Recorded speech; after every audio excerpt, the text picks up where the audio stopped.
7 o'clock in St. Louis, you're listening to TMA, presented by Brown and Crouppen on 101 ESPN. Tim McKernan, Doug Vaughn, Martin Kilcoyne with you on the program. A gentleman by the name of Jackson Burkett. Did you just tip your cap to the camera? Did I catch that out of the corner of my eye? No, that was like just that. adjusting. Got the Spirits of St. Louis cap on today, That's Doug. a lot You see that? better than that WNBA hat you wore yesterday. The pink. I'll take it the compliment where I can get it. Okay, yeah, this is better. Enough with the grooming. You think that's what's going on the show? Jackson's We're grooming us. Suddenly the updates will be WNBA. I don't think it's suddenly. Surprise They've been there guests. before. I think one time during Balloon Party, I gave away who would be refereeing an NBA Western Conference final game. And that's where I think I peaked. It was Scott Foster, the extender. Tim, you remember that. It was Scott Foster. Doug, Doug, what he's game done was that?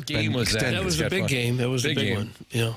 Well, I do like the Spirits of St. Louis hat. It's a shame you missed that. Well, it's not because you'd be an old man if you saw it. But it was a fun team. Had some big-time talent. The ABA was super fun. Yeah, it was. And only here a Marvin couple Barnes, years. the credo I live to by this day. Game time is on time is game time, game time is on time. Bob Costas tells that story oft times. And he wouldn't fly west because he didn't want to time travel. Louisville, they were leaving, and let's say it was a 6:58 flight, but it landed at 6:57, and he said, I ain't getting in no time machine. I like that. I don't know if he Maurice took a Lucas. cab or what. Moses Malone, I think, played on the team for a year. Nice. Double G, Gus Gerard. Lenny Wilkins? Freddie Lewis. Not Lenny Wilkins. He's been too He was old. a He was Hawk. St. Louis Hawks. Sorry. Yeah. Sorry. Friends have gathered to the Michelob Ultra All YouTube right. chat already this morning. Jake Reynolds, DJ Patty Cakes, MD 2020, who says he's blessed to see Tim this morning. Doug, and I There we don't- go. You just don't need it. This Stiefel dossier that Jackson has put together mimics his Spirits of St. Louis hat that you can see on the TMA STL YouTube channel, which is up to 6,430 subscribers now. Subscribe to the TMA STL YouTube channel. We have Joe Buck joining the program. He said, just text me after 8 o'clock. I'm available. Sound good? That's not on my dossier. Oh, there it's changing. Didn't I text you guys or did I text somebody else? I didn't get a time. So I. Oh, okay. I didn't get a Well, text. doesn't matter. Really? I thought it was in the TMA group text. And there's Doug, they're usually keeping secrets some from us. semblance of a response, but I was on the phone all day yesterday. Maybe I didn't send it. I don't see it now that I say that. Okay. The hell's going on with me? What's he want? He just wants to get the Call exposure of being on the show. It's big for his career. Yeah. He needs a pick-me-up somewhere along the line. Getting kicked in the eye by a 7-year-old or call into TMA. The last text I see in the TMA group chat was Martin. Doug, this was sent at 5:39 p.m. on Monday. Amsinger next Tuesday at 8 a.m. So I don't know. Who was I texting this to? It's odd. You think someone like random got a text? Yeah, Like, Joe Buck after 8 a.m. Oh, they were, great. They were probably like, yeah, sick. What am I going to do with that? Seymour's like, thanks. I did see the Sea Monster following Doug the L'Habitant game. You like is that that right? L'Habitant? No, I don't need that anymore. So what time Joe is loosely in the 8 o'clock hour? Yes. And we wound up getting on the phone yesterday, and he had some takes. He wanted to get off his chest. And then we got into this whole Indiana thing, and he said, I used to never get it with you guys in the college football thing. He goes, but now that I'm experiencing it, I can't get enough of it. So he's in. But He's would that fired be up. true if Indiana were just... Oh, hell no. But now he gets So it. now, but it's pulled him in. So I bet Yes. even if Indiana drops off a little bit, he's kind of in. You know what I mean? I Not think at the so. same level, but... Yeah, because he's gotten a taste, because he never got a taste when he was in school there. Doug, what years was he at Bloomington? Hell, I don't know. Guess we can ask him in an hour. Late 80s, early 90s, maybe. Was that Bill Mallory, Doug? I don't know. Anthony Thompson was pretty Anthony good. Thompson was there, and they clipped Missouri. That was tough to do at that era. Thank you. Thank you for acknowledging Woody's wagon and the Bob Stolman. We need Brody in here to provide all these That's exactly right. answers that you're questioning. And Jeremy Rutherford is at 9 o'clock their papers, I see. 8:50? 8:50. 8:50, not at 8:49, not at 8:51. And there's nothing about this show that's on time except the JR segments. It'll say like hard out 9:21. The only thing that is on time is the start of the show. And sometimes that's touch and go, to be real transparent. Martin and I have walked in together, Doug. I know you're asking questions. Back-to-back days, like literally at the same time. Martin takes the elevator, I take the steps, and yet we still converge right at the door. How does that happen? The alternate lobby. The alternate lobby, I like that. And you never run into traffic and worry that, oh my God, I'm not going to make it today. No, every day I look at the clock and I say, ooh, pushing it today. And then the next day I say, ooh, pushing it today. But you don't get on 270, do you? I do not. I had to stop going 270. There's just a problem every other day. much It's a variance. major problem. Yeah. Lindbergh, baby, Lindbergh. That's what I do. I've done Lindbergh that to for a Olive. few months now. Text into the program. Eric, How do you drive to work? What streets do you take? I have to Something tell you, happened in the NBA last night. traffic related, and I don't want to be a whiny little B word. It's too early to say. Do it. Go ahead. But I'll never get over the person who honks at you when the light changes. You're sitting at the light, and there's a very long light here at Olive to turn into this area. That's right. Right over there. I think he just blew past it, by the way. He decided he wasn't going to wait any longer. We have a terribly long light at Fox 2 on Page, and Jeff Fisher's show would start at 6:30 on Mondays, and he would walk in at like 6:29:40 every time. I'm a little nervous since it's his show and it's a half hour, and he would walk in. Had to blow through the light this time. Probably 3/4 of the time blow through the light, but it changes. I see it, Doug. I'm about to put my foot on the accelerator. I'm like, it was green. Enough. It was green for 1/4 of a second. And you got hit? Yes, and I just want to get out of my car and say, is your wife pregnant? Are you invading Venezuela? Where are you going? Where do you need to be? There's a Curb Your Enthusiasm bit. There has to where they honked, and then Larry threw his phone out the window of the car because he got so scared by the honk. I think that's what happens with when the light goes red, people go down to their phone. They start reading their phone, and then they're slow to react when it turns Totally green. understand. But isn't there an internal clock where you go, all right, let's go, okay. The only time where I think that's acceptable is if Which it's part? If someone honks behind the person, if it's a known short left green arrow, like a very short left green arrow, like you might have a 3-car cycle Okay, at best. I'll agree with that, but isn't there still a window of reasonability? 1.5 seconds. 1.5. I'll accept 1.5 that. That's not seconds. That's the much. window. I'll accept that. Well, at least get your foot on the accelerator. If I still see your brake lights after 1.5 seconds, I'm probably going to throw just a little. That's pretty quick. That's not giving much. 1.5 seconds. If it's a short left green arrow, You're going to get your ass beat, huh? someone's going to get out of their car. I'll just drive I around. got to give him more than a I second thought and a about half. putting it in park and getting out and saying, where do you have to be? Ooh, that would have been great. Except then I would have been late. Yeah.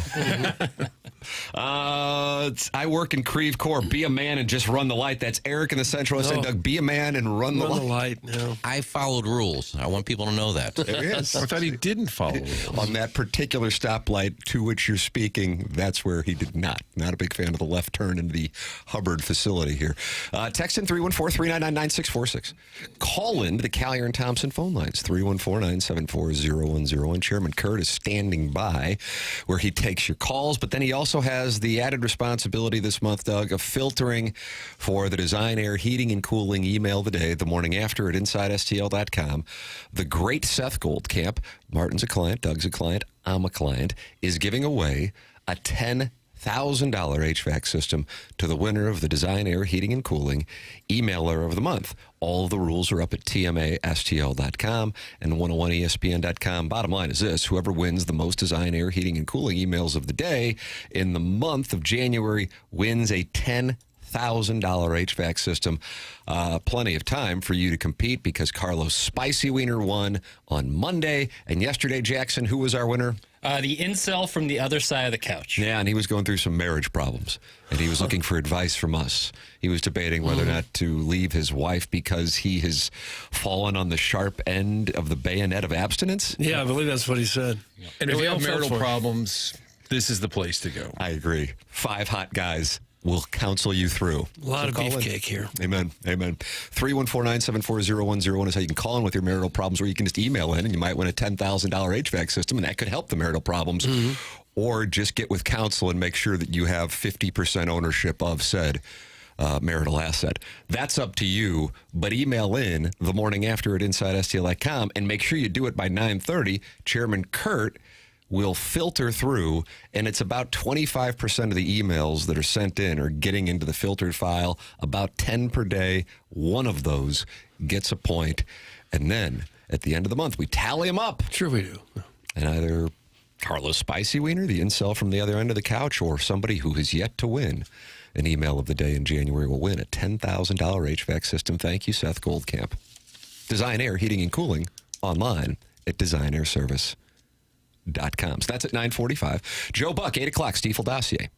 Or whenever. Just text me after 8 o'clock. carpool. That's right. I think it is after We have carpool. a lot of guests who say, can you just hit me after carpool? Jeremy Rutherford is carpooling in from Jefferson County. He will be, is he in studio there, Pappas? I believe so. 8:50 in studio here.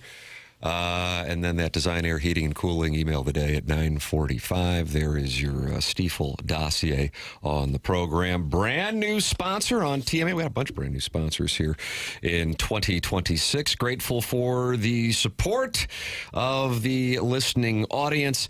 And one of those sponsors is Healthcare Evolution, sponsor of the 7 o'clock hour. Healthcare Evolution is founded, owned by somebody I have gotten to know here over the last couple of months.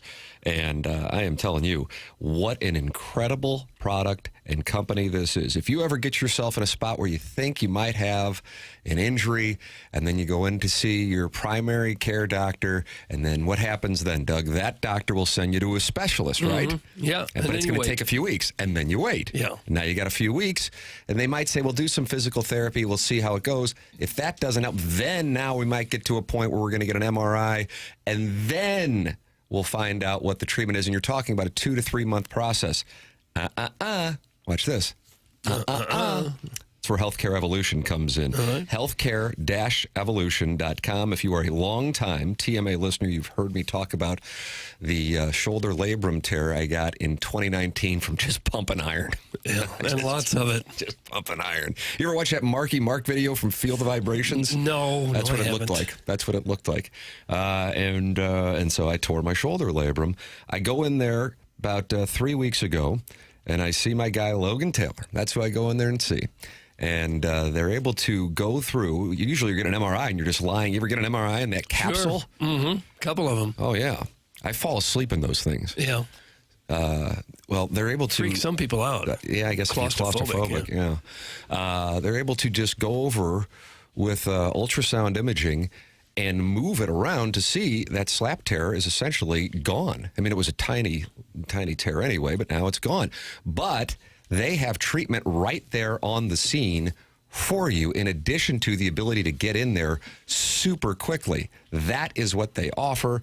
It is a whole different kind of opportunity to get treatment quickly. It's Healthcare Evolution. It really is as close to one of a kind as you are going to find. It is new technology specializing in regenerative injections for pain relief and healing with advanced dynamic, that's with movement, ultrasound assessment for accurate diagnosis and treatment planning, and same-day treatment options are available with board-certified specialists. It's a non-surgical approach to treating musculoskeletal conditions. So, if you are interested, and I was out there so I can speak to it firsthand, they have a great thing going for those of you dealing with bumps, bruises, and injuries that have halted your ability to either play the games you love playing or work out and find out what's going on quickly. It's healthcare-evolution.com. Healthcare-evolution.com, or call 314-221-2406. That's 314-221-2406. Healthcare-evolution.com. Sponsor of the 7 o'clock hour here on TMA. I cannot recommend that enough to you, just to find out what's going on. And then mainly to not have to wait around for 2 months to find out, and then possibly get it treated right then and there. Healthcare-evolution.com, sponsor of the 7 o'clock hour here on TMA. Joe Buck and the 8 o'clock hour. Jeremy Rutherford in studio at 8:50, taking your two-part questions. He's brought to you by Mark Hanna. And then we will have the Design Air Heating and Cooling email today coming your way at 9:45. Send yours in the morning after at InsideSTL.com. The $10,000 HVAC system on the line, courtesy of Design Air Heating and Cooling. This is TMA, presented to you by Brown and Crouppen on 101 ESPN and the TMA STL YouTube channel.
Let's go Blues. All right, Doug, here you go. Big night. Jackson, what do we got going on our Stiefel dossier for tonight's sports in the St. Louis metropolitan area? SLU takes on VCU. Can't wait. Oh, nice. That's going to be at 6 o'clock. Also at CBS 6. Sports, I think, is where you're going to find that. Yes, I believe. Missouri takes on Kentucky and Lexington. That's also tipping off at 6. What an odd spot. I'll be watching the Billikens instead of Missouri, Kentucky. Your loss. Hey, Do you think so, really? I think. That's why I said I'll have 2 TVs on, because I'm very Well, interested. I'm from South St. Louis. I don't Right. have that luxury. Right. Rabbit ears. I think both games are going to be great. And then at 8:30, Blues, Blackhawks. You can catch that game right here on 101 ESPN. What do you think of Kentucky? Because they have a lot of losses, but boy, they played kind of a rugged schedule. I mean, They're not very good. okay. Because a lot of those losses are big time programs. They're not very good. I think that they're getting some rep because of their name, but they've had some bad losses. Okay. Hot seat yet for Pope? No. Kentucky, because the last decade, has been by their standards not all that great. So I think they'll give them a pretty long leash.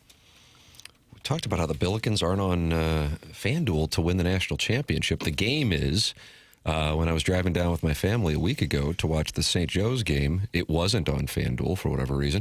Jackson, you are a college basketball aficionado. When you appeared on the FanDuel Spread Zone, you owned the NCAA tournament. I am asking you to give us the lines for tonight's festivities. We'll talk amongst ourselves on that Blues Blackhawks deal. But Billikens and VCU, Doug, that on the campus of VCU where the Billikens have never won a game. okay. Oh, man. I'd probably say it's VCU minus 3.5. I'm going to give you credit. That's minus 2.5, and that's good enough. Okay. And then We talk about Missouri. They've never talk won at about the Rupp tournament. Arena. Yeah, never won at Rupp Arena. Kentucky, minus 5.5. 12.5. 12.5. Ooh, that's a big number. Value. That's why I knew yesterday it was 11.5. It's actually gone up.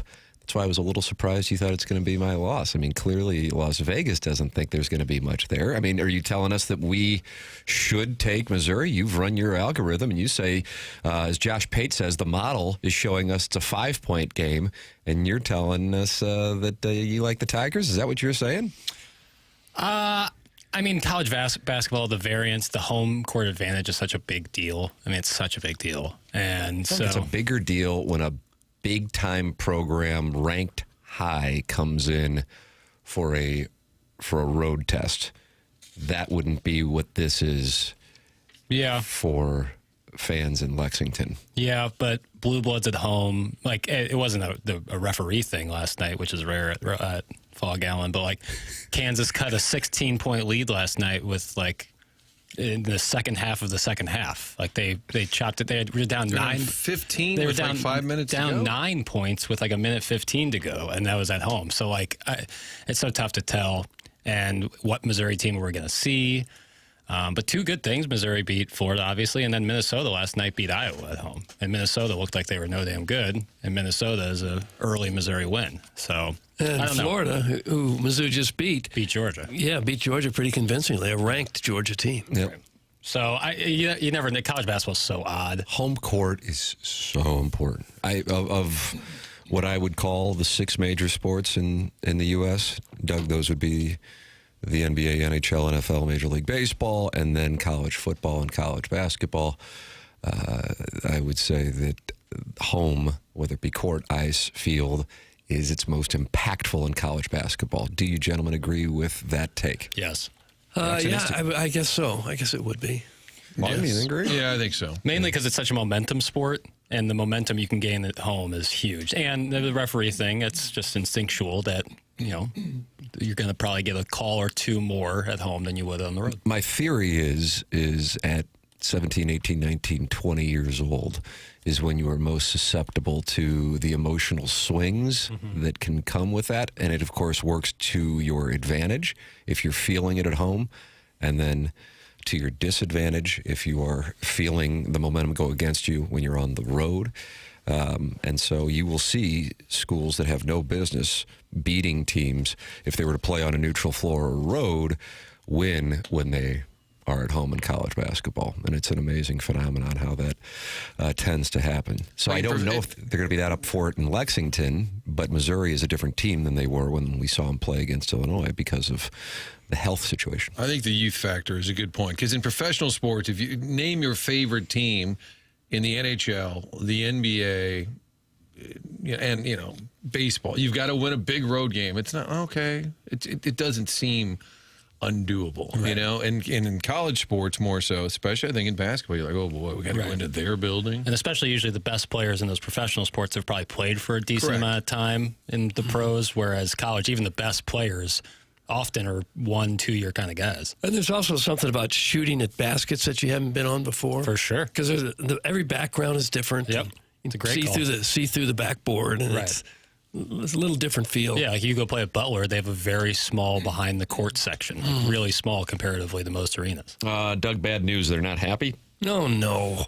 Here in the Air Comfort Service text inbox, 314-399-9646. As I was making reference to in our opening segment of the Morning After here on 101 ESPN and the TMA STL YouTube channel, that our 7 o'clock hour is brought to you by Healthcare Evolution. That's healthcare-evolution.com. And the Huntley Hot Wife Hunter, so he goes out and hunts hot wives? Apparently, in Huntley. How do you hunt hot wives? You go door to door. Is that what you do? How else would you do it? It's not like they're just hanging around the front yard. But is there a cover? Are you pretending to sell vacuums or anything? Oh, yeah, probably a vacuum. Oh, I think you just announce yourself as a hot wife hunter. Anyone home? You have a badge. Didn't Franco Pinion teach you anything? You can't be passing out phone numbers on the radio, dip. And then he uses a word that I can't use here on 101 ESPN, but Nick Saban can use on ESPN. Oh. Yeah, why is that okay now to cuss on ESPN? You talking about Huntley Hot Wife Hunter? What? No, I'm talking about the guys on ESPN.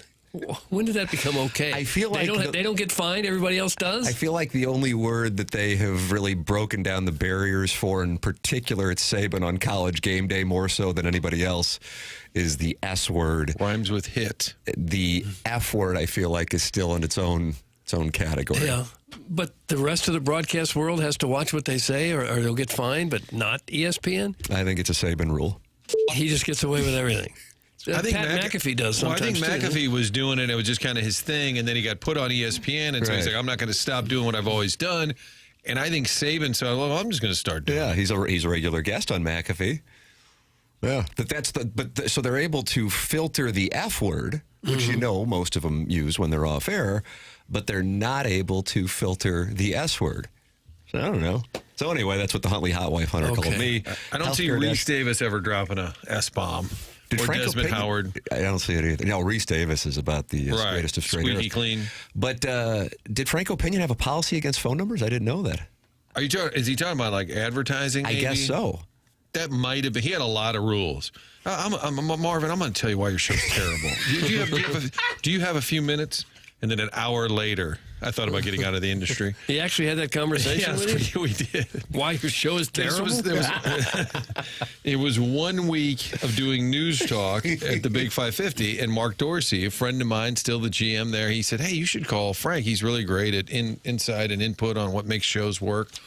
So I called him. He said, "Yeah, I'm just going to tell you something. I heard that first. It was awful, just awful." Your show. He's saying what it he to said. you. Oh, yeah, That's kind of 100%. surprising. So then when I left there to go back to the great 590, so when I left, I sent an email thanking the staff, and I said, even though Frank told me after week 1 my show was awful. So then he called me and he said, hey, Martin, I got that email. Did I really tell you yours? And I said, yes. You don't remember we talked for like an hour? And he goes, no. It sounds like something I would have said. I'm just having some memory issues. And I said, oh, so you're not apologizing? He goes, no. I just wanted to confirm that actually took place. Follow these 5 rules to give our team dome field advantage. Wow. And one of the rules, I believe, when he was talking about a sponsor, like nobody's in their car writing down a number. But, No. but sponsors a lot of times want the number read. There you go. So that's the core issue. I would agree with, I'm a Franco Pinion lemming, and I would agree with the overall policy. Some, in the case of Healthcare Evolution, this is their first advertising campaign. It's a new business.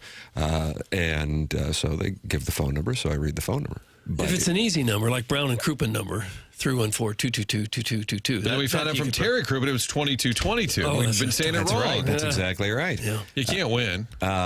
So I actually agree with the Huntley Hot Wife Hunter. Huntley Hot Wife Hunter, call in and tell us how you go hunting, and it's because he's a vacuum salesman? I guess. 314-974-00. They used to actually sell vacuums that way. Knocking on your door. Was it Hoover? Hoover Yeah. vacuum salesman, yeah. Sorry, Timmy, I'm a little wound this morning. I just meant when you're advertising, people can't write down phone numbers really very easily while they're driving. That's from the Huntley Hot Wife Hunter. And I understand that, and I actually agree with the policy with Sound Story. We bought advertising from as far northwest as Seattle to all the way down to the West Palm Beach market. And all we would do is say mysoundstory.com. But if an advertiser wants the phone number read, as Martin said, then you give the phone number. And then also in 2026 now, a lot of people are podcasting and not necessarily driving. So maybe this is an older Hot Wife Hunter. Well, I think Mildred usually listens on like a transistor radio, and she likes to write down all the numbers. But if you're looking for a business, doesn't everybody just Google it? Yeah. They go to the website and find the number there.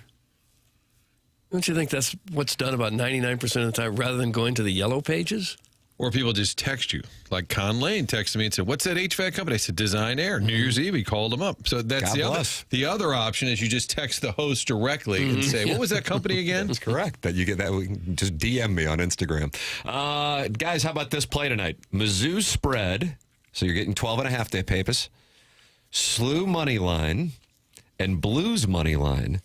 And that parlay would pay you plus 700 on FanDuel. Is it worth a sprinkle? That's from the average white male. I mean, parlays plus 700, you're taking a lot of risk into account, so I can't say, yeah, I think there's a... But he's talking about a sprinkle. Okay, but I'm going to say yes, and then tomorrow it's going to be like, dumbass Jackson, giving out that play, losing us some money. So how about I just say nothing? So in that parlay, Mizzou merely needs to cover. That's correct. Right? St. Louis U needs to win, and the Blues need to win against the Blackhawks. I got to tell you, Blues winning, Billikens winning. I could see it. I'm not sure if Mizzou's covering. No offense to Papers. You think I'm going to lose by more than 12? Uh-oh. He's going to come across Maybe his a little days. alliance wager here, offline. Oh. Let me think Just about don't it. feel good about the squad, even though the I need to see an game- injury report before I do anything. Oh, okay. Because it could be very likely that it's like, actually, Trent Pierce isn't going guys to are play. out. Yeah, Trent is actually not going to play again tonight. And then I would not take anything. For the record, the Billikens are plus 126 on that money line. Over 170.5 is the total. So what does that mean we got to get to as far as points, Doug? Is that 85? Is that how we get to so I guess they're projecting the score to be essentially 86-84. Am I correct on my math here? I apologize that I'm doing math. Well, I'm a journalism school seems guy, so right. math Close doesn't- enough. Wow, that's stout. I've enjoyed Billiken overs in 2025 and 2026, but 170.5 is a stout number. Has anybody been to Richmond? I've never been to Richmond. Driven through it. I've been to Richmond. Home of the You've Spiders. been to Richmond. They had an NCAA tournament there once years ago. Mizzou, I guess, was in it a long time ago. Was it at the Stuart Siegel Center? Is that where they Richmond? lost to Syracuse? Was that Derek Coleman and Billy Owens and Sherman Douglas? I don't Feels remember even who they And played. Rich Daly was coaching because Norm Stewart was out? Was it before you took the big vacation, Doug? Yeah, it was one of those 3-week vacations that I took 4 or 5 times a During year. the tournament, which was on CBS. What's your favorite Commonwealth state? Question. What do you got? Kentucky? You got Virginia? Virginia. Is Massachusetts? I think Bingo. Massachusetts. Yeah, one more. Pennsylvania? Yep. That was Four. impressive. Nice job. Now, why is that? Why is a Commonwealth different than Jackson, a go state? ahead and tell us. The meaning says that Commonwealth or common good, emphasizing that the state's power comes from the people. Okay. Functionally, they're identical to other U.S. states with no special rights or So laws. it's just a la-di-da, look at us kind of thing. Yeah, I believe so. All right. Dickie O from Cedar Hill has been very active. He wants a name change. Remember, you can get your name changed today, tomorrow, and Friday. But once 11 o'clock rolls around on Friday, that's it until February. 314-399-9646. And he says, I don't mean to sound rude, but damn, you guys have been on the air for 13 minutes and haven't mentioned any sports besides Tim seeing the sea monster Saturday. Oh, that counts. That does count because that was at the, what do you say, Doug? L'Habitant game? You say you have to, I don't like with usually a nasal to speak Why French? is it Montreal Canadiens? Why isn't it just Canadians? A lot of times you Probably hear a them say, French thing. We're playing, and then they say Montreal. Yeah, it probably is a French A lot thing. of people say Montreal Canadiens. How about Montreal Canadiens? We were standing there in the concourse for the national anthems, and they, of course, did the Canadian national anthem. But normally, You turned your back to show support. But the Canadian national anthem, and I guess it was because Montreal was in town, was in part done in French. And so my 8-year-old asked me what that was all about. And I said, well, in the province of Quebec, there is it was a French territory. And we broke down imperialism during the national anthems. But my hat was removed, and I said, you're going to see, when you look at a Montreal roster, they tend to make sure they have some French Canadians in there. That's just the nature of the beast. Strick used to say it was hard when they would have a coach opening in Montreal because you had to speak French. And it was you'd have all these great coaching candidates, and they'd say, well, it's going to be really tough if you can't speak French. I didn't realize Jim Montgomery is from Montreal. He seems like he's from Ontario or, you know, and he can just, when he would talk to Zach Bolduc last year, sometimes just in the hallway, all of a sudden he fluent in French. And he didn't seem like a guy from Montreal. You think Scotty Bowman talked French? They may have made exceptions. I'm not saying it was a hard rule, but they said that was one of the things that was a preference for sure. Yeah, I'm sure. Much of the media is Scotty French. Bowman's like, I don't care. They've only been talking college basketball all morning. What the heck are you listening to? That's from Tim's Offshore Bookie. And that sounds like that was a text meant for a friend who's not happy. I think they were defending us for the people complaining that we haven't talked sports. That's a good point. Yeah, I think Major you're right. surgery was needed to fix the Canucks. It's not Canucks. Enough sports already. Some big tough. I agree. Thank you, sir. That's from Darnell Nurse. Now, what kind of a text is that? Well, I changed his name. Now Tim is reading the exchange between papers. He's been asking for a while for me to. He wanted to go to Darnell Nurse? No, he wanted to change it to Musburger Vaughn. I feel like that's been requested for months. Darnell Nurse. It has been. And just not acknowledged. Changing the names is a much bigger pain in my ass than adding new ones. Well, don't do it and block these guys. Like it takes, like I got to go back and forth, and then it takes a block 'em while because to they put a exchange. name It's a whole thing. So I prefer just to add new names, and if I have time, I'll change names. Gotcha. But if like you're changing names every month, get out of here. I'm not doing that. And Harrison's brother Master will not be changed, and nor will Sharon and Clayton, and that's because they're in an alliance that might be the greatest heel alliance in this show's history. Yeah, I think that's an accurate statement right there. There you go. And some names are just institutions, so you don't want to change them. Guys, can we talk about MILFs? Thanks. That's from Big Paz. Oh, gosh. Well, we were talking about hot wives. The Huntley Hot Wife Hunter said, sorry, I can't call in. I've got a big meeting at 8 I need to prep for. So this Hot Wife Hunter has a meeting. I don't know if it's with a hot wife or Gonna take a break from his hunting. an executive. So we will take other calls at 314-974-0101 on the Callier and Thompson phone lines. We'll take your texts, and you can get a text inbox name saved today, tomorrow, and Friday here on the program. But after Friday, Jackson's not doing it again until the month of February.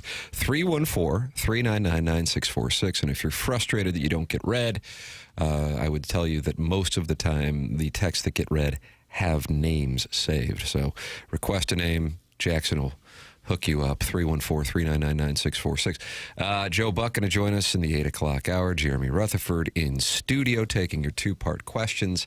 That's coming your way at 8:50, and then the Design Air Heating and Cooling email of the day, the morning after, at InsideSTL.com.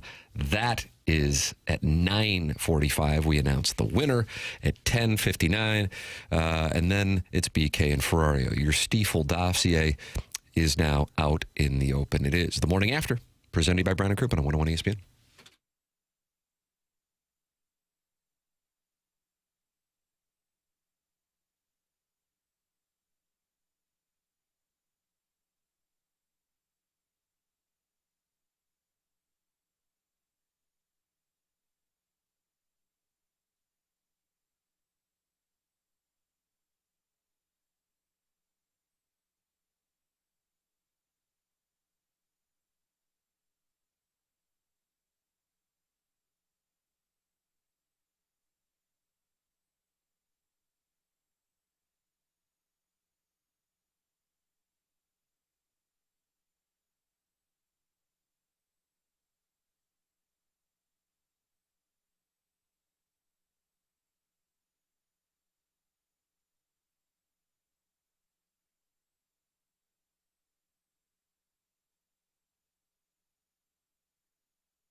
This is Jackson with a Sports Center update brought to you by Saliga Heating and Cooling. Blues back in action tonight as they take on the Chicago Blackhawks. You can catch that game right here on 101 ESPN. Pre-game at 7:30, puck drop at 8:30. That was another Sports Center update brought to you by Saliga Heating and Cooling, a Daikin heating and air conditioning dealer.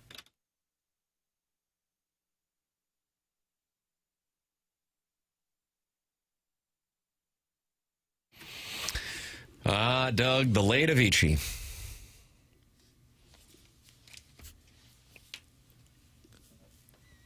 What do you think? 13 years ago? This was Charlie Marlowe's big It fan. was Charlie He went and Marlowe's. saw That's him. nice. Mm-hmm. And he loved going to EDM festivals and I guess rolling balls. Well, he may have. Didn't he also go to a lot of Renaissance festivals? Oh, and dress up as a knight? Yeah, I believe so. Wearing Buckeye gear. You guys know anybody who does that? Renaissance festivals? Yeah. They have them here? Run fairs, I think they call them. They have them in St. Louis? I'm sure. We had a guy on the floor. Remember, Doug, back in the day, they would have camera operators in the studio. And when I worked in Madison, one of the fellows was really into the Civil War reenactment. So he would come in after he had just been to an event. So he's running the camera. I'm staring into the camera. Hey, the Badgers tonight take on the Buckeyes. And the guy running the camera is wearing a full outfit of Civil War reenactment. I got to tell you, a little distracting. I went to a World War II reenactment once at the Jefferson Barracks, and it was really pretty cool. Yeah. I mean, they had hundreds of guys dressed up in tanks and jeeps rolling in. They had tanks. Yeah, they had one old tank. Doug, are you sure you weren't in World War II? Like there were tanks? No. A reenactment with a tank. It was really cool. All right. Papers, let's go to a reenactment. I'd be into it. I'd like to see it once. I don't think I would do well at the Renaissance Fair. No, it doesn't seem like jousting. a thing. Eating mutton. Grady texts in on Renaissance fairs and says, yeah, there's one of those big nerd fastest Renaissance fairs in Wentzville every year, Doug. That's from Grady. So if you want to go out to the Wentzville territories, We'll check that out.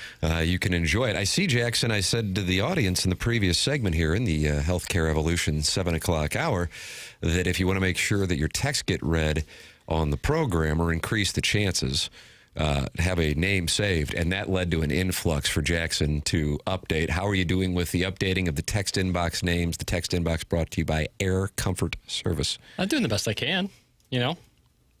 Adding a lot. Would you like more? I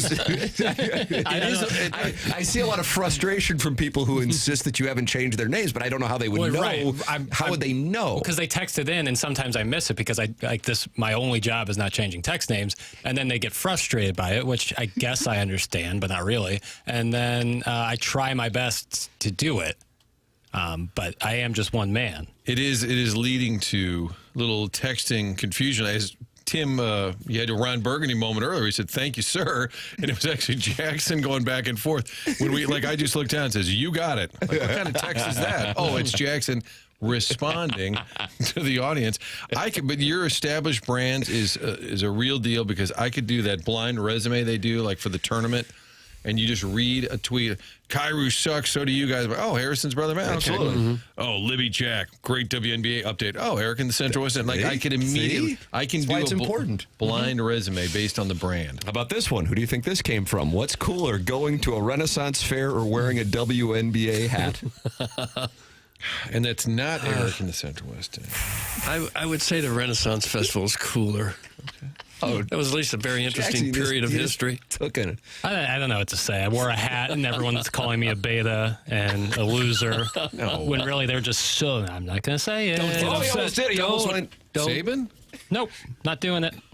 That came from one of the brothers' time. This is Steven's wing. You also can text in your disdain for us, the program, anything else. 314-399-9646. Joe Buck is going to join the program coming up here in about 15, 20 minutes as his Indiana Hoosiers are taking on the Oregon Ducks on Friday. It starts tonight. As far as if you're a sports fan, let me tell you, Billikens, VCU, can't wait. Missouri, Kentucky, 12.5-point dogs in Lexington. Billikens, 2.5-point dogs in Richmond. Blues and Blackhawks at, I think, Martin, 8:44 will be puck drop. That's what I think. And then tomorrow night, Ole Miss and Miami. Friday night, Joe's Indiana Hoosiers and the Oregon Ducks. Saturday, you get 2 NFL playoff games, and the nightcap being the Packers and the Bears. You get 3 on Sunday, and then you get Monday Night Football, which Joe will be on the call of in Pittsburgh between the Texans and the Steelers. So, Doug, just saddle on in. Okay. Here, all right? A lot of good TV viewing. You better believe it. What are you looking forward to most of that list? I'm really looking forward to the Billiken game tonight. So am I. I really am, too. Mm-hmm. I think because they've got everybody excited. At this point now, if you weren't paying attention in October, November, I get it. But now you're like, hey, I've heard a lot about them. It sounds like they're pretty good. And this is a legit test. Now, VCU's not Duke or even a Gonzaga, but this is a legit test on the road. That building, I was looking it up, 7,600, so it's even smaller than Schaefer. It's a tough place to win. They never have. But this is the first chance for them to kind of prove to everybody. Now, if they lose, it's not the end of the world, but it's first chance, even for the people who are on the fringe. Like, hey, I've heard they're pretty good. Let me see. Because if you haven't been watching on ESPN Plus, this is a little more available. So I think the excitement is legit. I don't think they'll play poorly. Like, they may not win, but I don't think they'll go out and just play poorly. And there were times last year, because I think we got excited last year with Schertz and Avila, and it's like, it really wasn't a great team. It was clear, and then they also were just so injured. Yeah, they were limited for sure. So you got the Billikens tonight at 6. Missouri's also at 6. And then the Blues are scheduled at 8:30. We've got that at 8:44. ILL takes on Rutgers tomorrow. You got Ole Miss and Miami. And then Friday, you have the Indiana-Oregon game, in addition to the festivities on Saturday with the NFL. Blues in action. And Missouri's got Hotty Toddy. ILL has Iowa this weekend. Billikens have one of the randos this weekend, right? The A-10 has a couple that you're like, oh, yeah. And then there's some randos. LaSalle season. That's their second high school gymnasium they'll play in this year because they got Loyola Marymount's high school gymnasium. Yeah. This game tonight is really one of their first true road games. They did play at Loyola Marymount, but there was nobody there. Yeah. So this will be a big test for them, too, to see if they can take this explosive offense and do just as well on the road. I'm looking forward to that. So it's an outstanding opportunity here for the Billikens and really the college basketball teams locally, who all at least have designs on the NCAA tournament. Currently, the Billikens and Illinois in Joe Lunardi's bracketology, which Doug considers gospel. I don't. Billikens a 10 seed going up against SMU. That game in St. Louis on a Friday afternoon. And Illinois, a 4 seed going up against the 13 seed UNC Wilmington. But Missouri on the outside looking in. Lindenwood is in. They're a 15 seed, and they're going to play Duke per Joe Lunardi's. But Lindenwood got nicked last night by a friend of the show, Brian Baroni, up in Edwardsville. SIU Edwardsville. So that means SIU Edwardsville now has Duke in the first round, Doug. Yeah. Do you know if has that been changed? It hasn't even been decided yet. But didn't you read the bracket? I did. It's out. It means nothing. Jeremy Rutherford's going to be with us following Joe Buck's appearance on the program in the Fisher Window and Door Store 8 o'clock hour, and he wrote a column that's just posted on The Athletic regarding Justin Falk and how Justin Falk, along with Broberg, have been the Blues' 2 most consistent players. Armstrong was on the broadcast. Chris Kerber said this when he was with us on Monday. Armstrong jumped on with Kerber and Joey Vitale during the game Friday afternoon against Vegas and was asked about Falk, who scored while Armstrong was on. He said, I would say the 2 players who have been our most consistent, most productive players have been Falk and Broberg all season long. They really haven't deviated as our other players have, and it's great to see. Hopefully we can build off their game and get more guys on board. JR writes, if someone would have told Blues fans that Broberg would be among the top 2 most consistent players in the lineup at the halfway point of the season, few would have flinched. But Falk, he leads the Blues with 11 goals and ranks 3rd on the team with 21 points. And defensively, during a season when the club's given up the 2nd most 5-on-5 goals in the NHL, through Monday's games, he has been on the ice for just 30 of those. And this is quite a change from his previous 2 seasons when Falk scored a combined 6 goals and was on the ice for 95 5-on-5 goals against. When The Athletic mentions that to Falk, it makes the 33-year-old in his 15th NHL season when he's asked about the possibility of being a totally different player. And while some may be open to discussing their personal season, he offers a look of, what do you want me to say?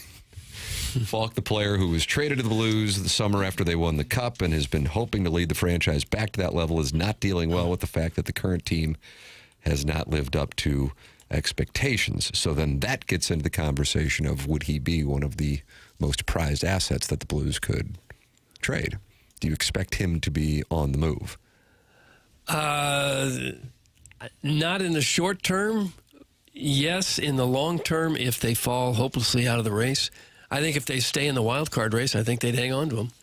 And a recent trade matchmaker, The Athletic's Pierre LeBrun listed Vegas as a possible suitor for Falk, while Chris Johnston mentioned the Panthers. So those are two teams that are thinking Cup, and Falk would be a good match in those two riders' opinions. If you trade him here in the next week or so, aren't the Blues saying, we don't have a shot?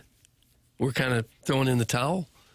If you trade your most productive player to date right in the middle of the season, and maybe that's what they need to do. I don't know, only time will tell that.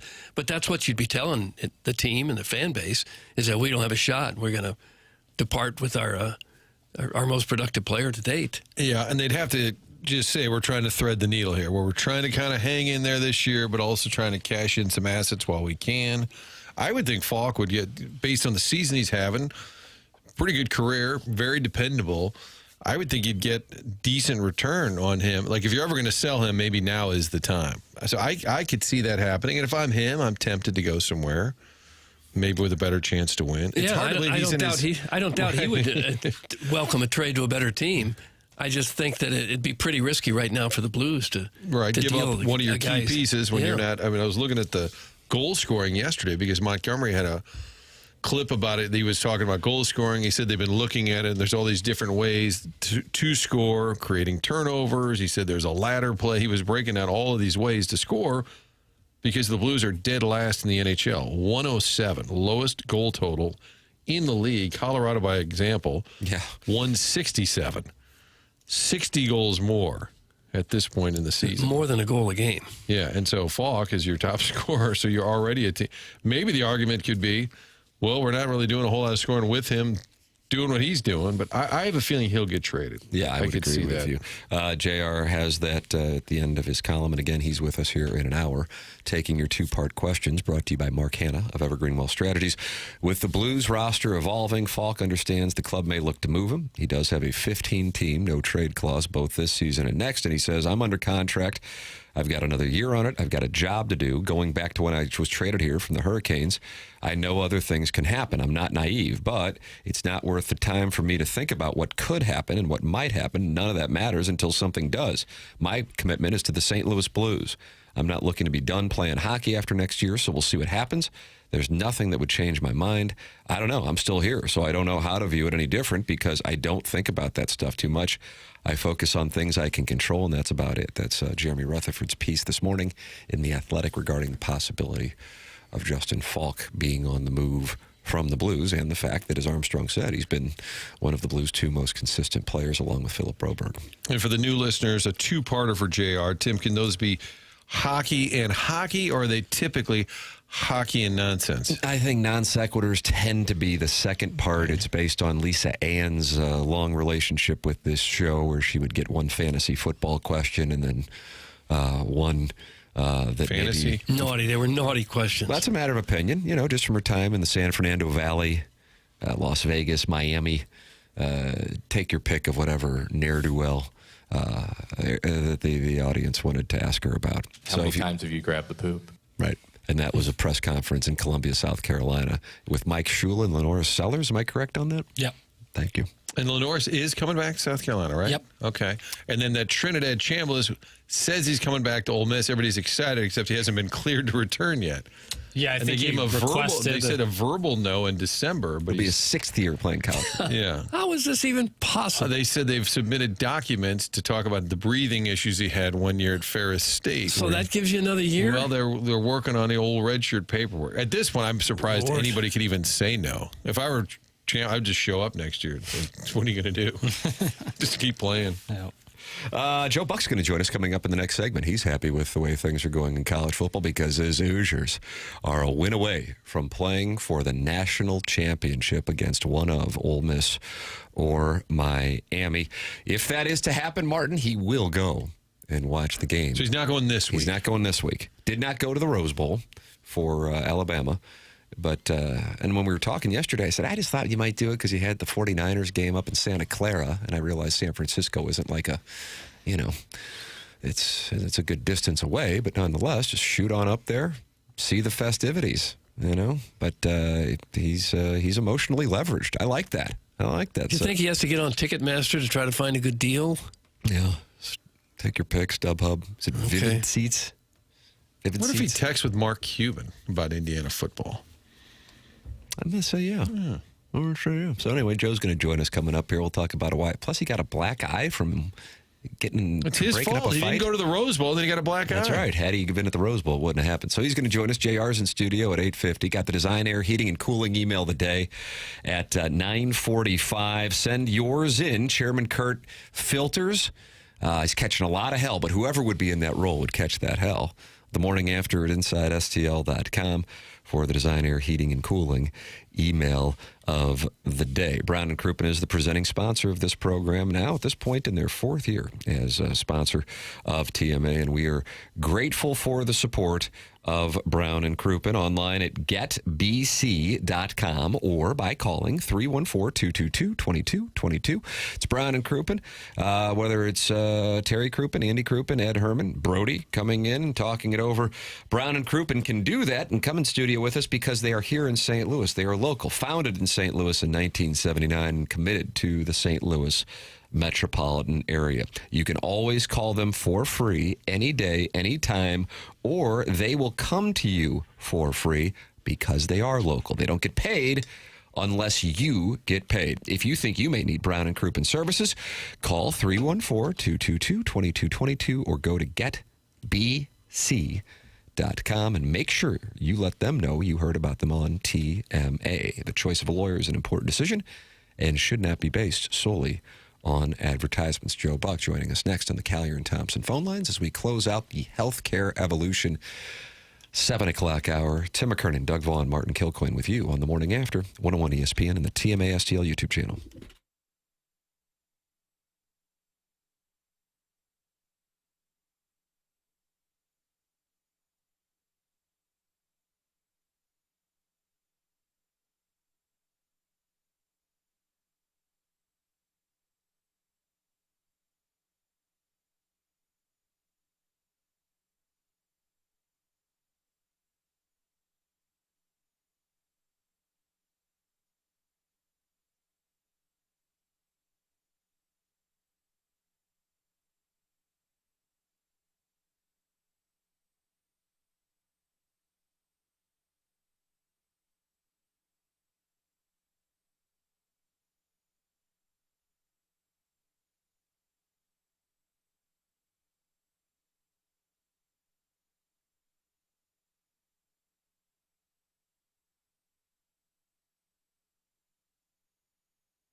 Was this a Joe Buck request, or was this your own long-distance dedication? Well, I know Joe loves the movie Train Spotting, Yep. and this Lou Reed song "Perfect Day" is featured heavily in that movie. How about that, Doug?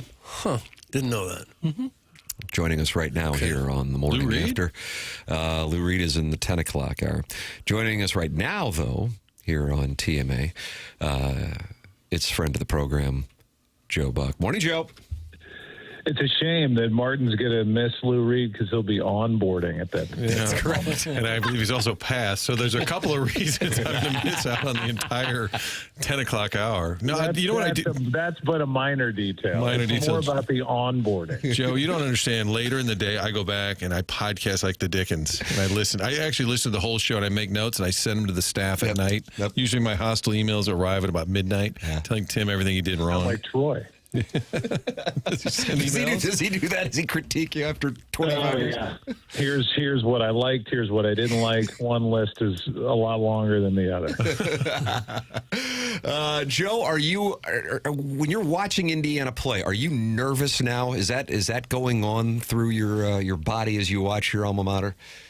Yeah, I was nervous. The Penn State game got me nervous because it felt like, okay, the bubble's going to pop and we're going to return to Indiana football as we know it. And they obviously won that game on that crazy play in the back of the end zone. So I since then, I haven't felt the need to be nervous. Just the way they've played. I give the Ohio State game, yes, but was there a lot on the line in the Big Ten championship? Probably not, I guess, at the end of the day. But, the Alabama game, I was very nervous going in, and about 10 minutes in, my nerves subsided, and I just was able to enjoy the game just because of the way they played. And you didn't go to the Rose where you got kicked in the head instead? Yeah, how about that? What a choice. My wife is in Santa Clara interviewing Brock Purdy on that Thursday, and I was holding down the fort here, and we were all happy, and we watched the game, and we had a nice day. I was on Zoom calls on and off with the 49ers and the Seahawks, and then we're getting ready for bed. The boys break out into a little bit of a fight, which they are wont to do. We were on my bed watching Henry Danger. If you know, you know. And they started a fight, and I got in the middle of it. And next thing you know, one of them, I almost said his name, one of them is readjusting to get a little more leverage in the fight and swung his knee around and smashed me right on the top, the bone above your eye. I guess if that's the orbital bone, I don't know. It's like part of your forehead. I have a huge forehead. I had a big target. And the next thing I know, I'm screaming and yelling. He was frightened out of his mind. I'm putting ice on it, knowing that I'm going to have a black eye on national TV. But they covered it up real nice. Yeah, they did pretty well with the makeup. Yeah. Her name's Kathleen. She's phenomenal. I called her. I texted her, and I sent her a picture. I said, your work is going to be cut out for you on Saturday night. And she goes, oh, that's nothing. And she handled it. So, I thought I was going to go on wearing my glasses to kind of protect against, an unforgiving public and Twitter/X if I showed up with anything resembling a black eye on a National Football League game, and she did such a good job. I didn't even need my glasses because you could see it now. Costas went through it with the pink eye during the Olympics. Oh yeah, and everything they tried, and there's memes and years where somebody finally punched this jackass. I mean, you could just see the thread. That was going to be that was what was running through my head as I was getting this goo put on my eye prior to the game on Saturday night. Your son in trouble? You ground him or anything for that move? Oh my God, yes. He hasn't left his room since. I would think so. A morsel of Wednesday? food. It's almost been a week. I think I gave him a 1 week sanction, so he'll get out tomorrow.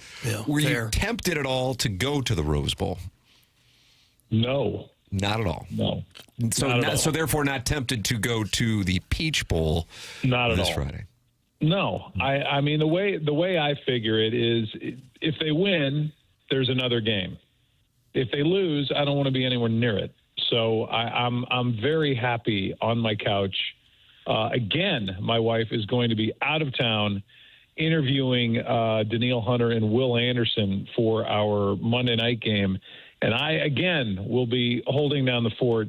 I will wear a face mask, putting the boys to bed on Friday night. And, we'll take our chances. But if they somehow manage to eke by Oregon for the second time this year, then I will. I at this point, I am slated to go. And yes, Doug, I am feverishly going over deals for tickets, StubHub and the like, to make sure that I can secure at least one ticket in the upper deck so that I can go. We do like logistics and wonder how you get tickets. I guess you've got some friends in high places. He just said he's going on Ticketmaster. Word is ESPN is actually doing the game. Kind of an inside play there. Okay. It's a nice hit. Yeah. What about parking? Doug usually worries about parking. Oh, yeah. You got free parking?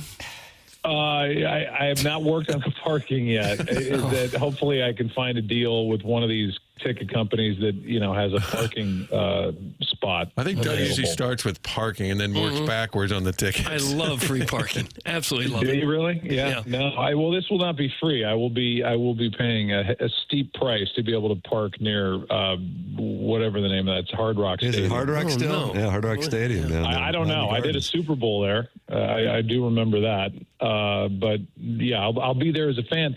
It's funny though, because times change. One thing that's happened with this Indiana, really the last 2 years, is that I reconnected with my fraternity brothers and different friends that I had back in the late 80s, early 90s at IU. And what I'm realizing is I may not have actually gone to Indiana because I don't remember anything they're referencing at all. It's this huge text chain. It's like, oh, remember when McElroy did this, and that moment that shaped the rest of my life. I don't remember any of it. I don't remember being there. I don't remember seeing it. I don't remember commenting on it. They're involving me in things that I evidently did when we were at Michigan State on a fraternity walkout that I don't remember at all. It's really concerning to me. Could the memory issues be related to the knee to the forehead that you recently took? No, this predates the knee to the forehead. It's a fair question, but I think it's more. I just maybe I was doing other things and I really wasn't paying attention like these guys were. But man, they are reliving. They are reliving life right now. Was going to a game, was it, oh, God, who are we playing? Like, did you get dragged to football games? Or if you're a college student, did everybody go to IU games? We all got a deal on season tickets, and it was funny. Like, I remember maybe my most, eye-opening day of being a freshman in Indiana was when I got to pick up my student tickets for football and my student tickets for basketball. And obviously it was like this. I got there the semester after they won the national championship and beat Syracuse. So I was like, oh, we're going to win it every year. So I can't wait to go. And they became we, and I was an Indiana Hoosier, and I went to every game. And I went to all the football games. I did. That's not revisionist history. They were good back then. Like Trent Green was our quarterback, Anthony Thompson, our running back, Bill Mallory was our head coach. Like, they were interesting and fun to watch. They never really won much, certainly on the national scale, but they were a fun team. And then I leave, and life goes on, and they're really not competitive, and it just kind of evaporated from my life. But back then, we did go to the games. Then my daughter went to Indiana. I went there as Natalie's dad, and she's like, "Okay, our sorority's gonna tailgate. Here's where we're doing it." And we tailgate. I'm there with the other parents and these other kids. And I'm like, all right, let's go in. And they're like, oh, no, we don't go into the game. I was like, what? Why are we here? Like, just be in your kitchen. So they didn't even, the team was so bad that you didn't even go into the stadium after tailgating. And now you can't get into the stadium. So it's been written about and talked about forever over the last 2 years. It's been just remarkable what he's done. Joe Buck with us here on TMA, 101 ESPN, TMA STL YouTube channels where you can watch the conversation. Joe, you've gotten a chance to get to know the gentleman you just made reference to who has done this over the last 2 years. What can you tell us that perhaps the public hasn't seen about Curt Cignetti? I think he's really funny. I think he I think enjoys the fact that he's different when he gets interviewed. I think he plays into it. I think there's a little bit of a show there, and that's not a negative. That's just I think he's kind of playing people a little bit because I've been around him. I went to the Michigan game last year, and I got to meet him on the field, and he had actually been on the Zoom in one of our production meetings for Monday Night Football because last year I kept and Troy kept referencing Indiana football. So as a surprise, there he was on Zoom during one of our production meetings, and he's very consistent with the way he is when there's a camera around. But then when I've been around him, I met him at the Michigan game last year midfield. It's like, I don't want to bother him. And they're, no, he wants to meet you. So I went over and I talked to him. And I said, what do you think about today? And he laid out exactly how the game was going to go. And the game went exactly to how he said it was going to go. He was very honest about their team. And I think he's got more to him. We see the persona. I think he's playing into it. And it kind of creates this character that he plays a little bit when he gets interviewed. And I think he's very smart. I think, when he says before the game, when he's asked, how are you going to make sure this moment's not too big for your team? And he said, why would it be too big? Because our name's Indiana. Like, to me, I felt like that was so good that it was almost not spur of the moment. Like, he thought about that. What can I say that's going to set the tone? Even though his team's not even hearing it, I just think he's got a persona that he plays into, and I think he's a little more well-rounded when you're around him and there's no media there. I think there's some teams or franchises that need that swagger. It's like even Mike Martz comes in. The Rams were just god-awful. Vermeil gives him the chance to run the offense, and he brought that kind of arrogance that a Ram franchise never had. And I think with Indiana fans, they're like, oh, we're just Indiana. We'll never. You almost need someone who is that cocky to kind of say, no, we can do this. Instead of people kind of giving into the old narrative, well, we'll probably lose to Michigan. We'll get beat by Ohio State. You know what I mean? Yeah, no, I completely agree with that, and I do think that we tend to forget that these are young people that are involved playing these games, and these are college kids. And yes, I know they're playing longer these days, and it's almost become kind of a midway profession for some of these guys. But these are young guys, and they are there to be coached. And whoever it is, whether it's Fernando Mendoza or name the player on any team, they don't care what went on when, when Anthony Thompson was there and Trent Green was there. They don't. This is new every year, and it's become more new every year with the portal and the NIL stuff and all that. It's these are salary cap teams. It feels like managing caps and managing money and all that. This is a different world. And to me, this is the good side of what can happen with the portal if you know what you're looking for. And I think that's his brilliance. I think he knows the kind of players, whatever the traits he's looking for, that whatever calls he's making, whatever money they're spending, he knows the right kind of players to add to this program. And I think he's doing it better than anybody else. And they've had this windfall now of players that are coming there for next season that, these guys would have never even looked at Indiana. Right. And now it's like, there's like 8 guys that have shown up in that portal. It's like they're coming too. Now it's turned. And it's, it's a destination for some of these guys. Is Mark Cuban, is he heavily involved? We always hear that. John Mellencamp. John Mellencamp's always, and obviously didn't go there, but he's from a small town. He always loved, when they were bad, I feel like he would go to games. Yeah, I think Cuban's very involved. I think, and I'm not being smart aleck about it. I think there are a lot of farmers around Indiana that are making money and want to. It's almost like everybody's come out of the woodwork, and it's like, let me have my little piece of this because it's been so long, and they're willing to send money in. From what I hear, I don't know. I'm not. If that's the next question. Yeah, that was going to be my next question. They got to be hitting you up. Doug likes to do a little accounting on the program. No.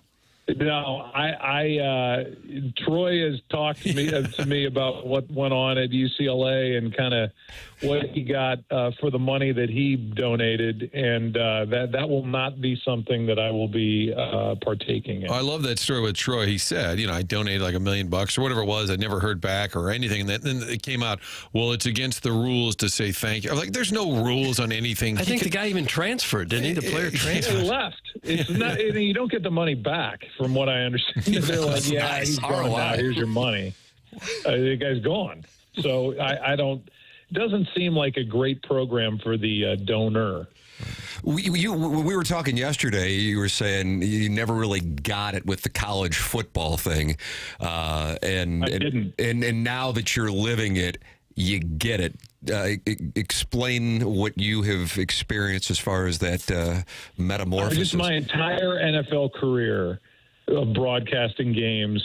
Back when I was doing the studio show, and Terry and Howie and Jimmy and those guys would get together on Saturdays and just watch college football all day long. And I was like, man, this is prime.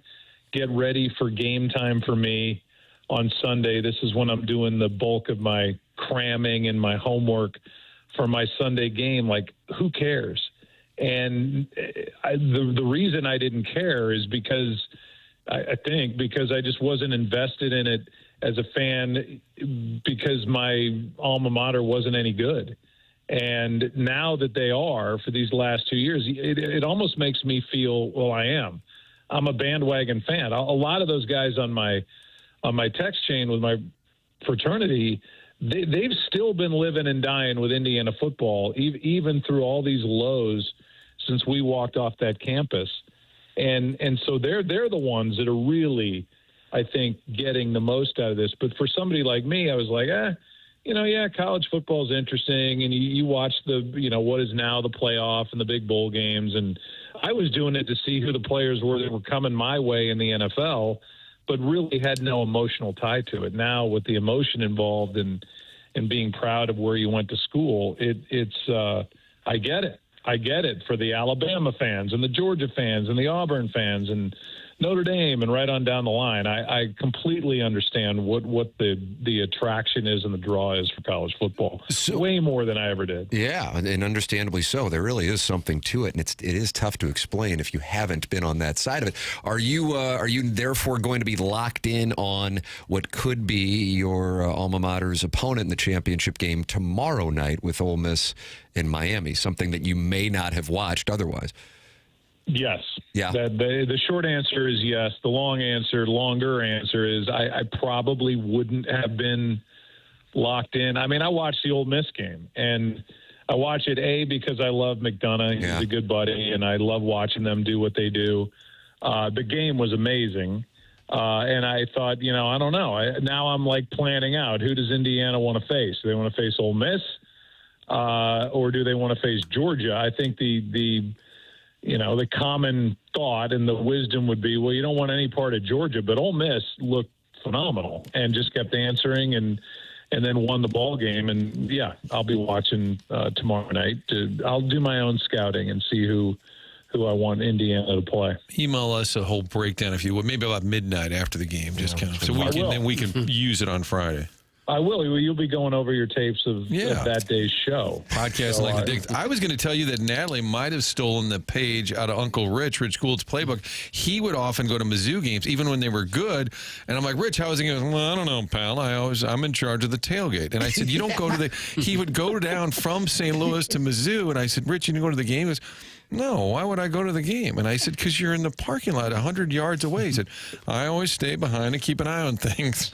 Yeah. Oh, my God. I mean, phenomenal.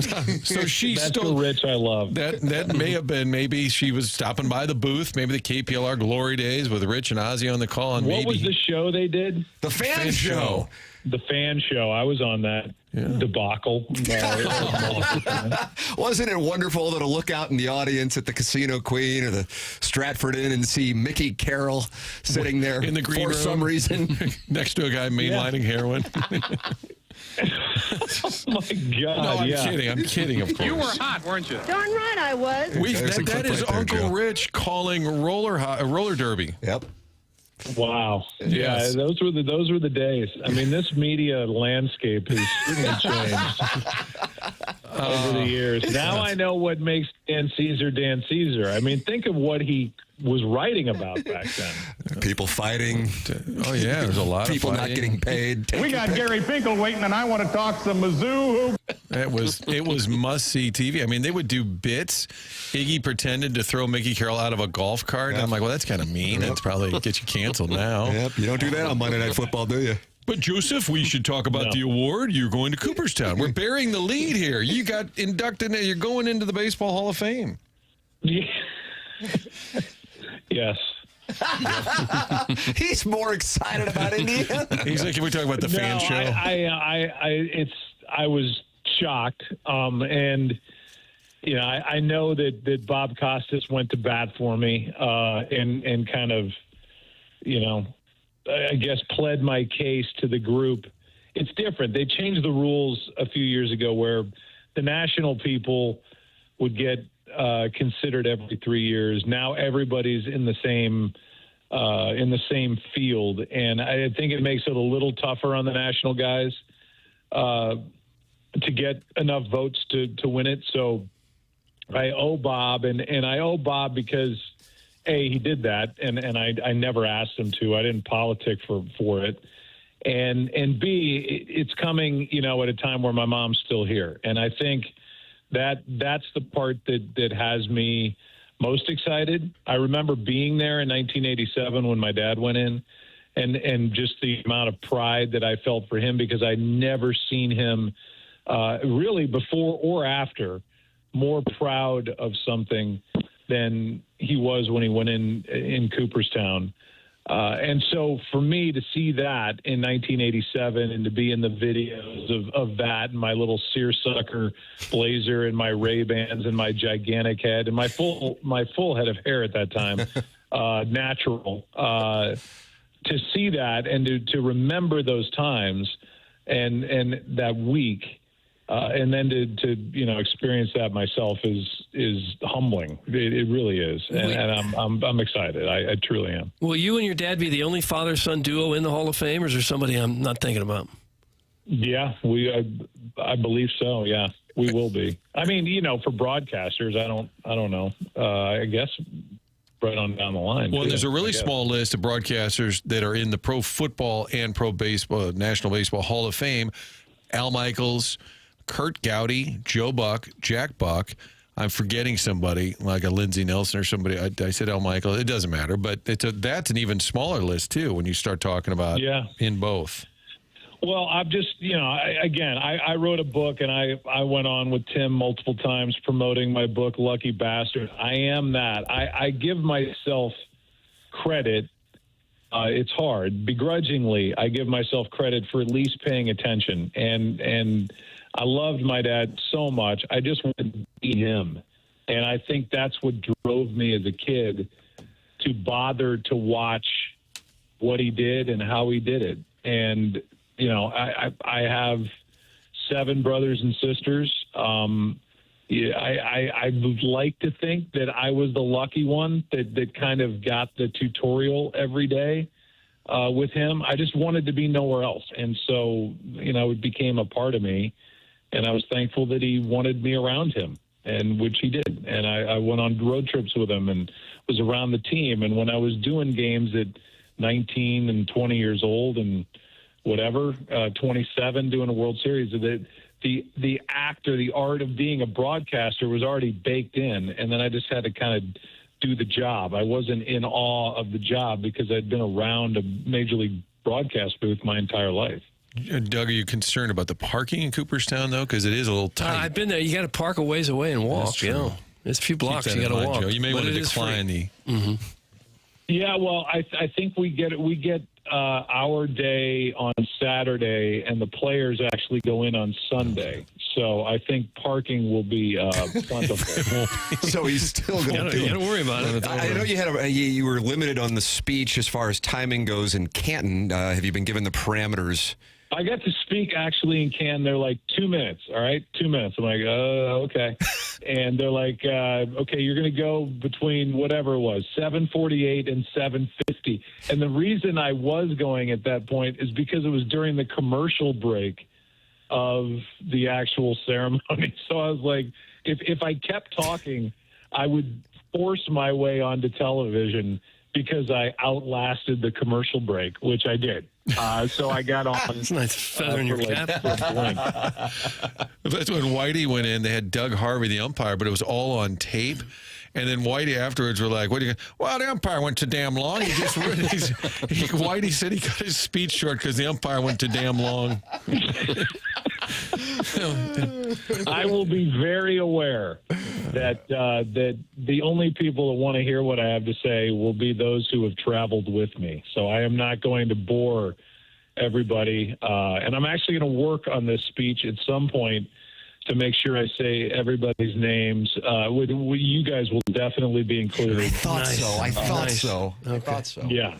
This moment will be included. Maybe or do the speech as the Mad Hoosier. There you go. I'll go into different characters. I'll have a Tim McCarver section. I'll have a Mike Shannon section. I'll have a Jack Buck section. I'll have all that. Boy, that Mad Hoosier calling could have kept you out of Cooperstown if Robert was listening. Thank God they didn't hear that. Hey, while we have you, I always like a quick drive-by of Joe Buck opinions on the local teams. What are your thoughts? I'm sure you do. I really do. I mean, we're killing it. Yeah, I mean, what a magical. Thank God for Bloomington, Indiana. What a year. What a year it's been. Yeah, I guess they can't find a taker for Nolan Arenado. That's correct. But he said his goodbyes. He waved to the crowd. Yep. On the last day, and is he going to come back now? I'm still confident that he will not be with the Cardinals. My action is on the Angels. I don't really know what their angle is for that, but that's where I think he will wind up. And I don't know if Brendan Donovan will be here when spring training rolls around or not.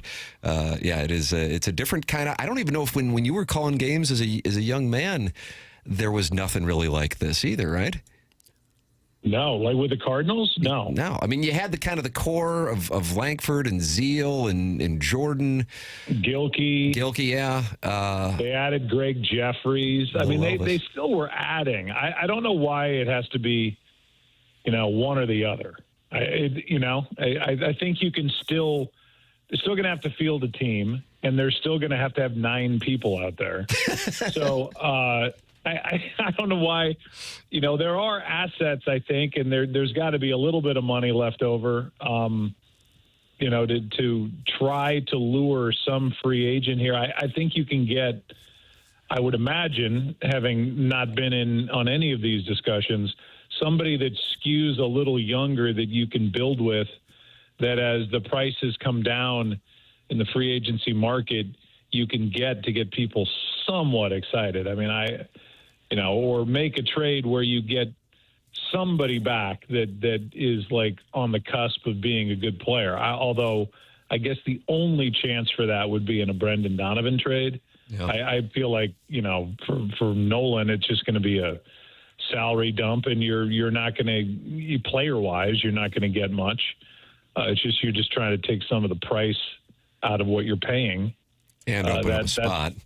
And open up a spot, for sure. But, then who fills that spot? Yeah, I mean, somebody's got to be on this team other than... There's our slogan. We got a slogan. Somebody's got to be on this team. There's our slogan. They were really struggling to put any fans in the seats the last 2 years when they were trying to win. What's it going to be like when they've given up on that idea? I don't know. I have no idea. I have no idea what that's going to look like. We even had a caller. They can't know what it's going to look like, but there's got to be some shred of excitement that you have to add, I would think, before spring training, where it's like, okay, you got to see the vision too. It can't just be, all them. I think you have to get fans excited about what's to come, and here's the plan. And I would like to think that we will get there at some point. I mean, it is only January, but you say it's only January. I mean, by the end of February, how many weeks are we away from pitchers and catchers reporting? Not that many. Yeah, 5 weeks, and then we'll be down there doing the show. That's exactly right. Yeah, come on down and see us. We'll be doing the show. Free parking there. Yeah, although sometimes they've jammed us up a little on the parking, I got to say, at Roger Dean. No. Yeah. And a quick drive-by on the state of the St. Louis Blues at the approximate midway point. Every night, excitement. I don't know. It's like they have to play perfect to win. They have to play perfect. And the scoring is coming from Justin Falk. all points beyond. Yeah, Falk is their leading scorer. Yeah, 11 goals. I mean, that I know that wasn't the plan coming in. No. So where's everybody else? I mean, that's my catchphrase. Where is everybody? The 2026 I think St. Louis Army would Blues, agree. where is everybody? The 2026 Cardinals, we have to put somebody out there. Where did they go? There's no scoring. It's a fair question. There are not a lot of shots on goal, and there isn't scoring coming from, I think Jordan Kyrie's on pace for 17 goals. Well, that's not what you were looking for. No, not at all. Joe, are you taking texts at all? These are not even questions. Let's see. Joe, your dad was a gift to St. Louis. I agree. I would give anything to have Joe call a baseball game again. You're doing an ESPN game this year, correct? Yeah, doing Mets Dodgers opening week, and I think it's like the third game. Joe, congrats on your Ford Frick. Joe, you seem like the cool uncle that has a big wig job and just sits around and tells us cool stories at family holidays. Hey, I kind of agree with that. I tend to keep to myself. Okay. You don't talk to your family members? Well, the one kid's locked in his room. Oh, that's true. Yeah. Yeah, I can hear him out there. He's almost. Yeah. No, one more day. Joe, I've never been to Cooperstown, but I hope that the bust of Joe Buck comes with a push button so I can hear your call of David Freese's home run. I would wear that thing out from the 314. That's very sweet. That person will be disappointed in learning that there is no bust. There is, let alone audio. It's like a picture kind of thing. Okay. Yeah, I've seen it in the broadcaster's wing there. I always thought it should be bigger because you're such a big part of the game when you're the one presenting it to the public and the fan base. I thought Well, I feel that way like, Vin Scully, my dad, Ernie Harwell, Bob Prince, Mel Allen. I mean, you want to do the Mount Rushmore, those are the guys. And, and they're Harry, and, those are the classic voices that I agree with you, Doug. I mean, it almost feels like there should be two areas. It's like those guys get their own area and then the rest of us. But I'll refrain from making any comments. I shouldn't complain too much on the way in. Yeah, we already had the parking conversation. Coming up, Joe Buck with his Mount Rushmore of Mount Rushmores. We like to do a Mount Rushmore of Mount Rushmore. Joe, it's always good to talk it over with you, and I'll be pulling for the Hoosiers on Friday night against the Ducks. Thank you. And the potential showdown on Monday. Would you go down there with some of those frat brothers in the text chain? Is that what the plan would be? Yeah, they're all in there, like who's going and all that to Miami if that were to be. There's a few that I want to see. There's a few that I don't. Already got the table for bottle service at Live Nightclub in Miami Beach reserved, I assume. Well, I will be there with my daughter, and yeah, the nightclub thing, I don't know that Natalie and I will be doing that. I actually just want to go, like everybody wants to go just to get out of the house and B, just drink and have fun. I just want to go to the game. So why am I going? I should just sit at home and watch the game on TV. I don't really know why I want to go, but I guess I will go if they make it. That's the reverse of the Super Bowl. Everybody just goes down there and parties and hangs out. Even media people. Then like Saturday they all leave. I'm like, oh wait a minute, the game is Sunday. Yeah, I know. Everyone's like, yeah, I'm getting out of there at 11. Like, what? Why are you going? Joe Buck with us here on TMA. Always good to talk it over with you, Joe. Thanks for the time, man. Yeah, fun time. Thanks, guys. Take it easy, man. All right, then, Joe. That's Joe Buck with us here on TMA. Callier and Thompson phone lines talking it over. He always comes up with the slogans for the local teams. Somebody's got to be on the team. Where is everybody? Yeah.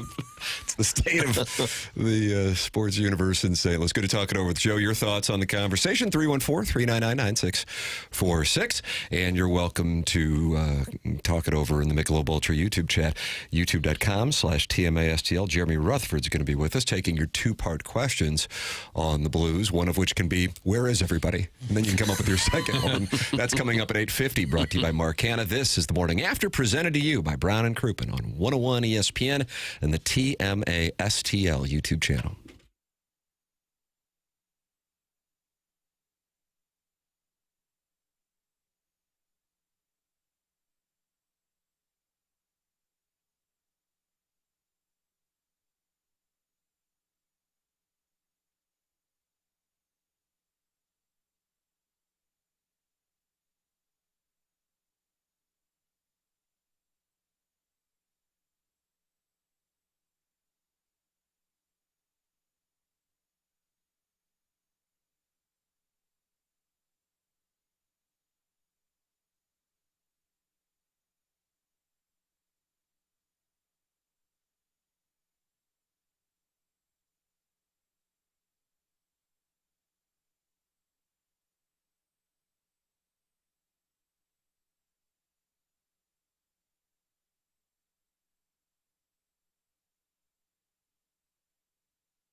Hanson, 1997, huh? I don't know the years, Tim.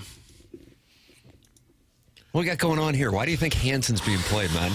Because there's a lot of brothers, so it had to be one of the birthdays, or it could just be Papers felt like being a little cheeky. Yeah, it felt like haven't played Mbop in a while. Yeah. So. You keep track? It's been a while. One time, the guys from Pardon My Take, Big Cat and PFT, asked Khalil Mack, they said, we heard your favorite song's Mbop by Hanson. He goes, what? Why would that be my favorite song? It's TMA 101 ESPN. The show is presented to you by Brown and Crouppen, Fisher Window and Door Store, sponsor of our 8 o'clock hour, fresh off of like a 35-minute conversation with Joe Buck. I would recommend going back and podcasting that like the Dickens, whether it be going to the TMA STL YouTube channel or the Schaefer Door Company podcast. That's Jason Gosrow, longtime TMA sponsor, and we are grateful for his support of the show, and we ask that the listeners support the sponsors. That's the name of the game. And if you have any garage door issues, especially when it gets cold again, which it is looking like it's going to happen this weekend, that's when garage door springs can break, and that's when Schaefer Door can save the day. SCHAEFER door.com, or call or text 636 782-3608. That's the number they set up specifically for TMA listeners. They service commercial doors as well, so if you have a business with big, tall doors, Schaefer's experienced in these types of jobs. It's Schaefer Door Company, a CHI overhead door dealer. Go to schaeferdoor.com. That's one F, schaeferdoor.com. Jeremy Rutherford going to be with us here coming up in just a few minutes, taking your two-part questions. He's brought to you by Mark Hanna of Evergreen Wealth Strategies. And then on the Stiefel dossier at 9:45, we'll have the Design Air Heating and Cooling email of the day, the morning after at InsideSTL.com. Carlos Spicy Wiener won day one of this $10,000 prize for the month of January from Seth Goldcamp. And then the incel at the other end of the couch, was that the name? Yeah. One day two. I feel like that incel could be really dangerous this month. He's an emerging force. He might be the Ole Miss, high ceiling, low floor. It's going to be fun to watch. Carlos Spicy Wiener, he's Georgia. You know he's going to be there. Yeah. Buck Swope is Alabama.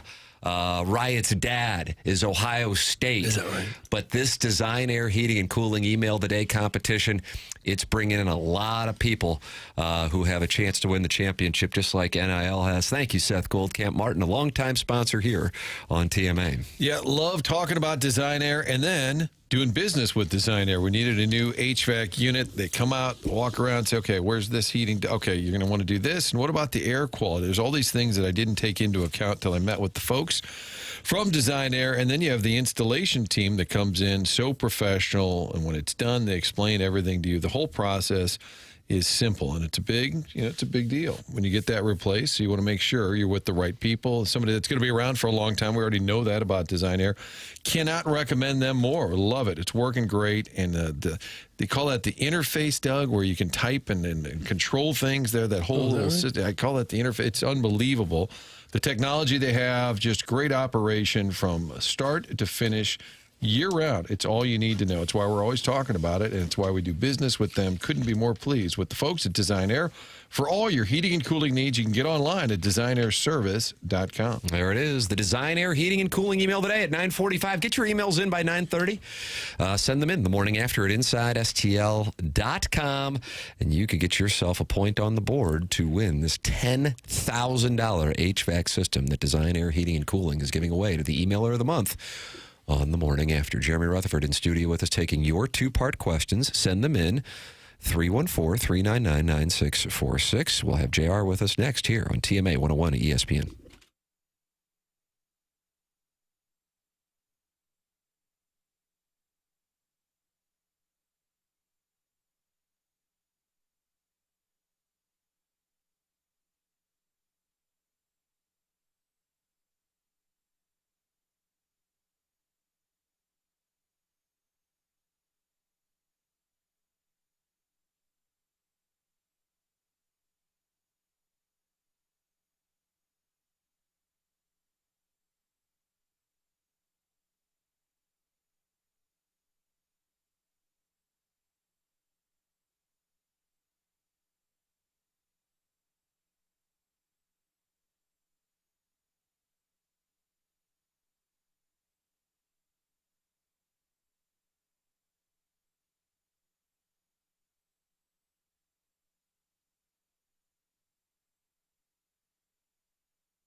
This is Jackson with the Sports Center update brought to you by Saliga Heating and Cooling, a local college hoops double feature tonight as Mizzou takes on Kentucky in Lexington and SLU heads to Richmond, Virginia to take on the VCU Rams. Both games tip off at 6 p.m. That was another Sports Center update brought to you by Saliga Heating and Cooling, a Daikin heating and air conditioning dealer.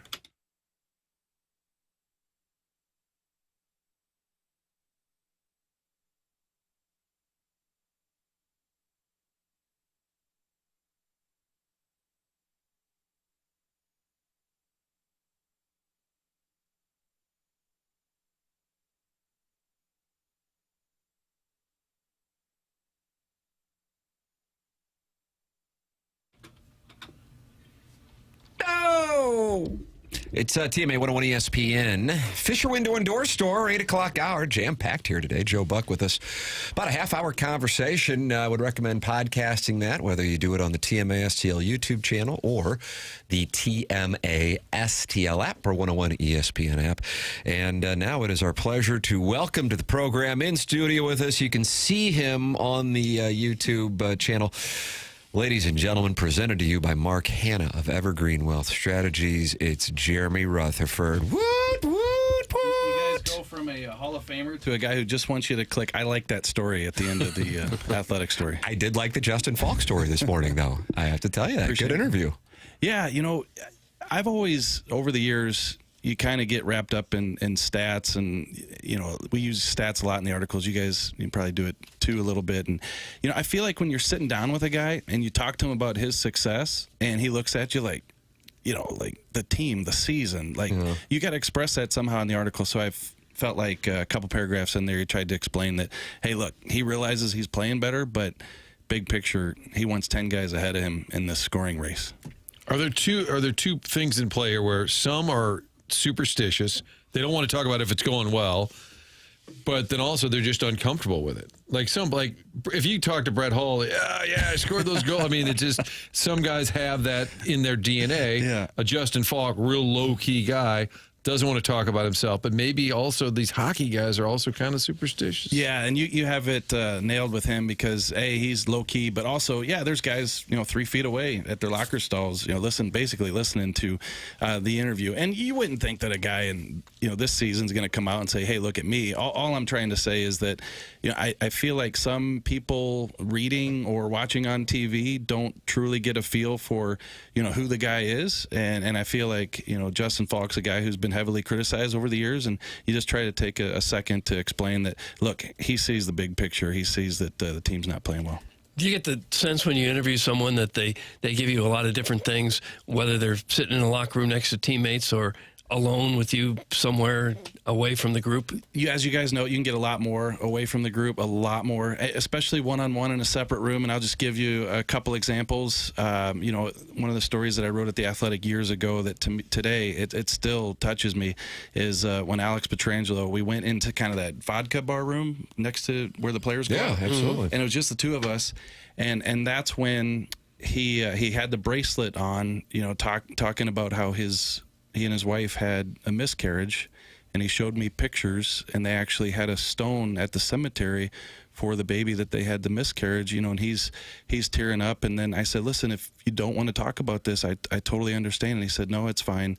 We can. And then later on, they go on to have triplets. And so I'll never forget the comment section on that story was filled with, wow, I've never talked about this personally in my life. I've had miscarriages too. Me and my husband have had miscarriages, and now reading this, it gives me strength. Reading that one of my favorite hockey players has gone through the same thing. So, just the examples, you guys probably have a million of them where you can get somebody one-on-one and they tend to open up more. Yeah, you're never going to get that if you're sitting in the room with a bunch of commotion. So, yeah, that's a credit to you. I do remember that story. That was a hell of a story. JR joins us every Wednesday here on the program and takes two-part questions from the listening audience at 314 399-9646. Air Comfort Service, sponsor of the text inbox. And then you can also ask questions in the Michelob Ultra YouTube chat, and it looks like it's not going well in there. Doug, I just went in there, and you can see it up there above Jackson's head. Yeah. What is wrong with all of you in this chat? Get a job. So it looks like the's a little tension in there right now. Finally some truth in there. Yeah, we got a Lee Elia implant. Let's see what I got here. All right, here we go, Joe. Harrison's brother, Master, has a question. You know, he has an alliance with Sharon from Clayton. How does he get in first every week? Because he sends it in over and over and over A lot again. of pucks on net. Yes, indeed. Greetings, JR. Hope you had a Merry Christmas. Jordan Kyrie's on pace for 15 goals and 32 points. He's the highest paid player on the team and is actually making 10.5 in cash this year. He is signed for 5 more seasons after the season. He's averaging about 14 minutes of ice per night. Is this a core piece you would build your franchise around when you're trying to win a Stanley Cup? That's Harrison's brother, Master. Yeah, no, I understand. We understand every time this question comes up. Guys, you know, I'm of the belief that this offseason, and now keep in mind there could be trades before the deadline, a Justin Falk, a Braden Shen, that they're going to address the core. I just, you know, I don't have anything concrete to report. I don't have anything concrete to say or write in the athletic story, but I just feel, listening to the rumblings, that they are exploring the option of trading from that core. And when we think of the core, we think of Jordan Kyrou, Robert Thomas, Pavel Buchnevich, you know, so on and so forth. And not saying anything is going to happen. Sometimes where there's smoke, there's fire, though, right? Yeah. It was kind of the Oshie Berglund thing. They finally gave it a long run and then kind of said, all right, we're gonna try and break it up a little bit. Yep. Is there anything specific that has caused his lack of production this year to not measure up what he's done in recent years? Yeah, and you look at what he's done, and you can't take 37 goals away from any player in this league. They put it up. They put it up. But you got to believe that, you know, you've done it before, that you can't have a season like he's having this year, regardless of how the team is playing. You got to be the one to, you know, take charge and put the game on your shoulders, and Jordan Kyrou hasn't done that. But you could go down the list, the names I just mentioned, they haven't done that either. So I don't know what the explanation is, Doug. You know, I don't know if it is a situation where everything is just snowballed on this team. They've given up so many goals defensively, and there's so much emphasis on playing better D that they just can't get into an offensive rhythm. But at some point, it comes down to, are these the players who can get the job done? And I don't know that they are. JR, should we just mail it in, given that the Avs appear to be the 2019 LSU Tigers? And question 2, I'm closing on a house in Fenton in 20 minutes. Where on the Hoosier Richter scale does that put me? It's still St. Louis County, but it's a little close to Jeffco. That's from Carlos Spicing. Yeah. Chairman, I always thought, you know, people from Fenton, that was a step up from where we were, right? Like, if you moved to Fenton, maybe. There are some beautiful houses in Fenton. A little nicer split foyer than the one you grew up in. You know? There are some really gorgeous neighborhoods in Fenton. There really are. Yeah. There really are. And mail it in. You know, you guys were talking earlier. I heard you about trading Justin Falk and how that would create problems because he's been one of the better players. I just think they're at that point where you just have to make those moves. Like, big picture, moving forward, if you're going to get something in return for a Justin Falk, a Braden Shen, whomever, even though Braden Shen, I really do believe in what he brings to this team, you just have to. It's time to move on from this current group, and those are the players that are going to get a return. Yes, you still need to look at the Kyrou, the Thomas, the Buchnevich, those guys, but those are going to be harder deals than trying to trade a Falk or a Shen at the deadline. Now, I share your opinion on that. I think Doug and I tend to differ on our just worldviews when it comes to buying and selling, for lack of a better term. But I know a lot of fans are certainly see things through Doug's lens. You go, okay, you're only a couple points back of the wild card. Yeah, there's a games in hand situation. But with that said, how do you think, as you read your comments and your interactions with listeners and readers, the fan base would respond to moving on from this group? I would say they'd be fine with it. I'd say 70 to 80% of the comments I get are to move on, get what you can get. And I'll go back to this. You look at the run after the Four Nations last year, if that doesn't happen, they would have made those moves this past offseason. I think they were ready to move on at that point, but they couldn't because, they had that success and, hey, maybe we can keep it together a little bit longer. And so now it's time. If you don't make those moves now and you try to make that run and you either don't make the playoffs or you get kicked out in the first round, you're looking at just delaying the inevitable that could have taken place last year. It is amazing how quickly things can turn around for a team in hockey. Last year, Winnipeg wins the President's Trophy. This year, they are the worst team in the league. Yeah. Yep. Fewest points in the entire league. What happened there? Yeah, no, they were without the goalie, Connor Hellebuck, for a little while, but not just that. They lost a player in free agency, and then just things haven't come together well. So I think that things can turn around quickly, but that's why I think if you're the Blues, you have to look at this situation the way I think Doug and the management are looking at. Hey, let's explore the option of trading one or two of these core guys. Let's move the Falk and the Shen for assets. Let's investigate, can we trade Binnington? Is that going to make sense for us? And then usher in. You already got the Snuggerud. You already got the Dvorsky. You can bring in the Juracek, who had a fine World Junior Championship. And then this thing starts to take shape. And it doesn't mean you're contending for a cup in 2 years, but I think it gets you on the path that you need to be on. All right, JR, this is very unimportant, but we like logistics. If they were able to trade, if they did trade Braden Shen, who's the captain? I know it's been mentioned in the past. Well, it's got to be Thomas. Binnington's on his way out at some point here. So Parayko's been around a while.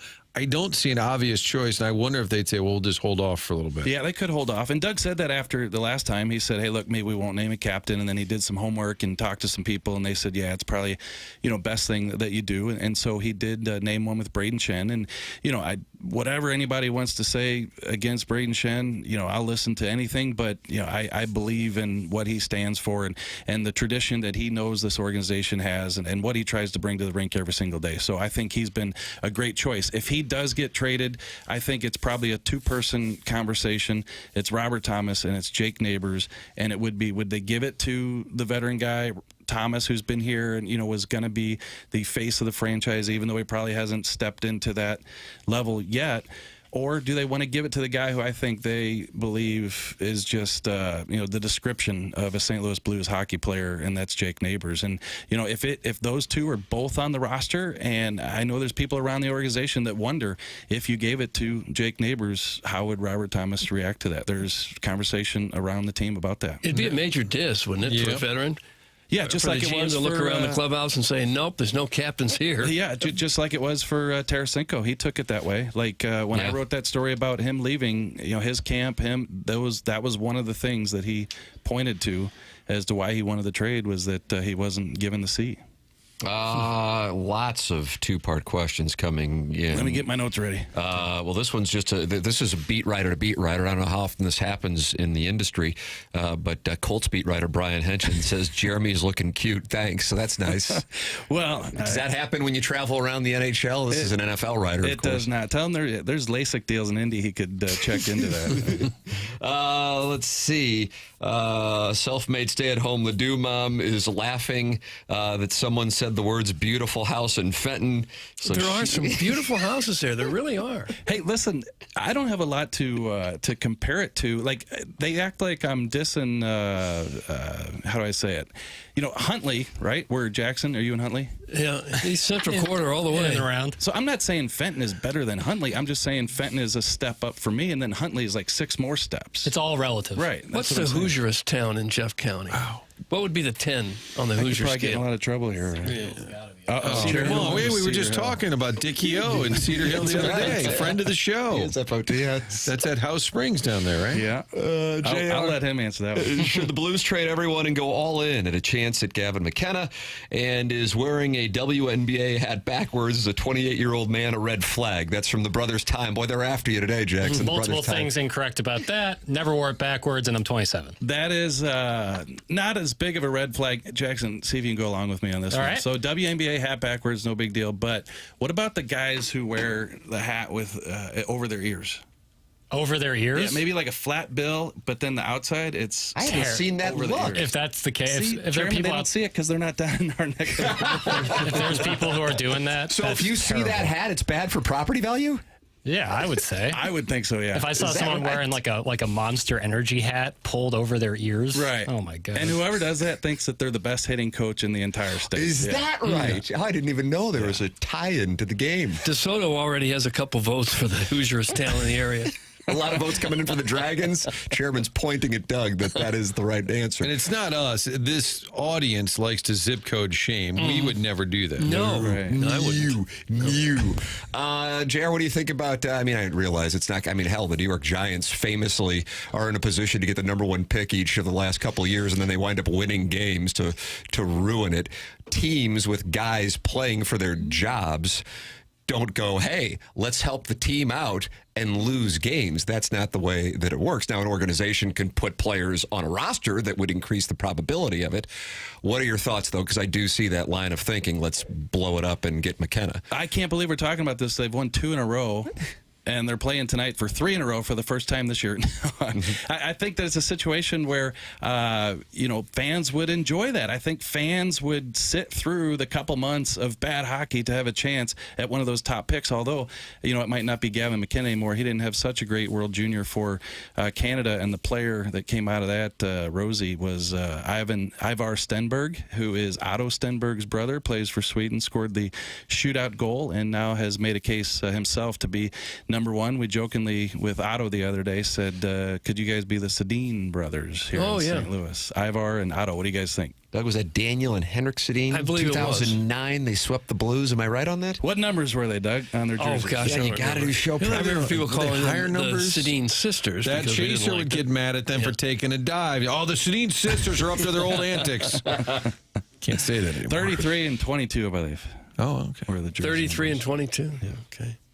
You don't know the years and you don't know the numbers? Yeah. Come on. They're borderline Hall of Famers, weren't they? Yeah, they were. And I remember I walked in the locker room one time and looked at one of them and said, your brother's ugly. I didn't tell him he was ugly. Your brother's ugly. That's good twin humor. You don't think that that's going to be the mindset of this organization? Yeah, I don't know. I don't want to frame it that way if you do think No, that they're I don't thinking think so. that way. I think the situation is this. I think they're going to make the obvious trades, and this is just pure speculation, that they need to make to get the assets that they can get.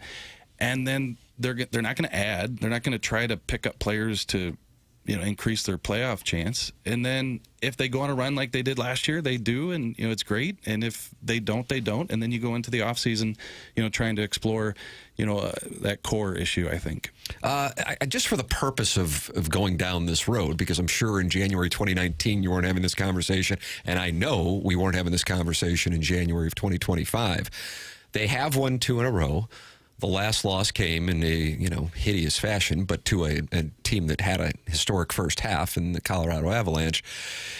Is there anything, just for the purpose of playing it out, that would go, yeah, they did beat 2 good teams, they could get it going, here is how? Or are you at this point going, it just isn't going to happen, and they do have to move on? Yeah, I think the only thing that you can say, what do we do here, is the Western Conference, and the teams just aren't there. Like there aren't people who are running away with those wild cards.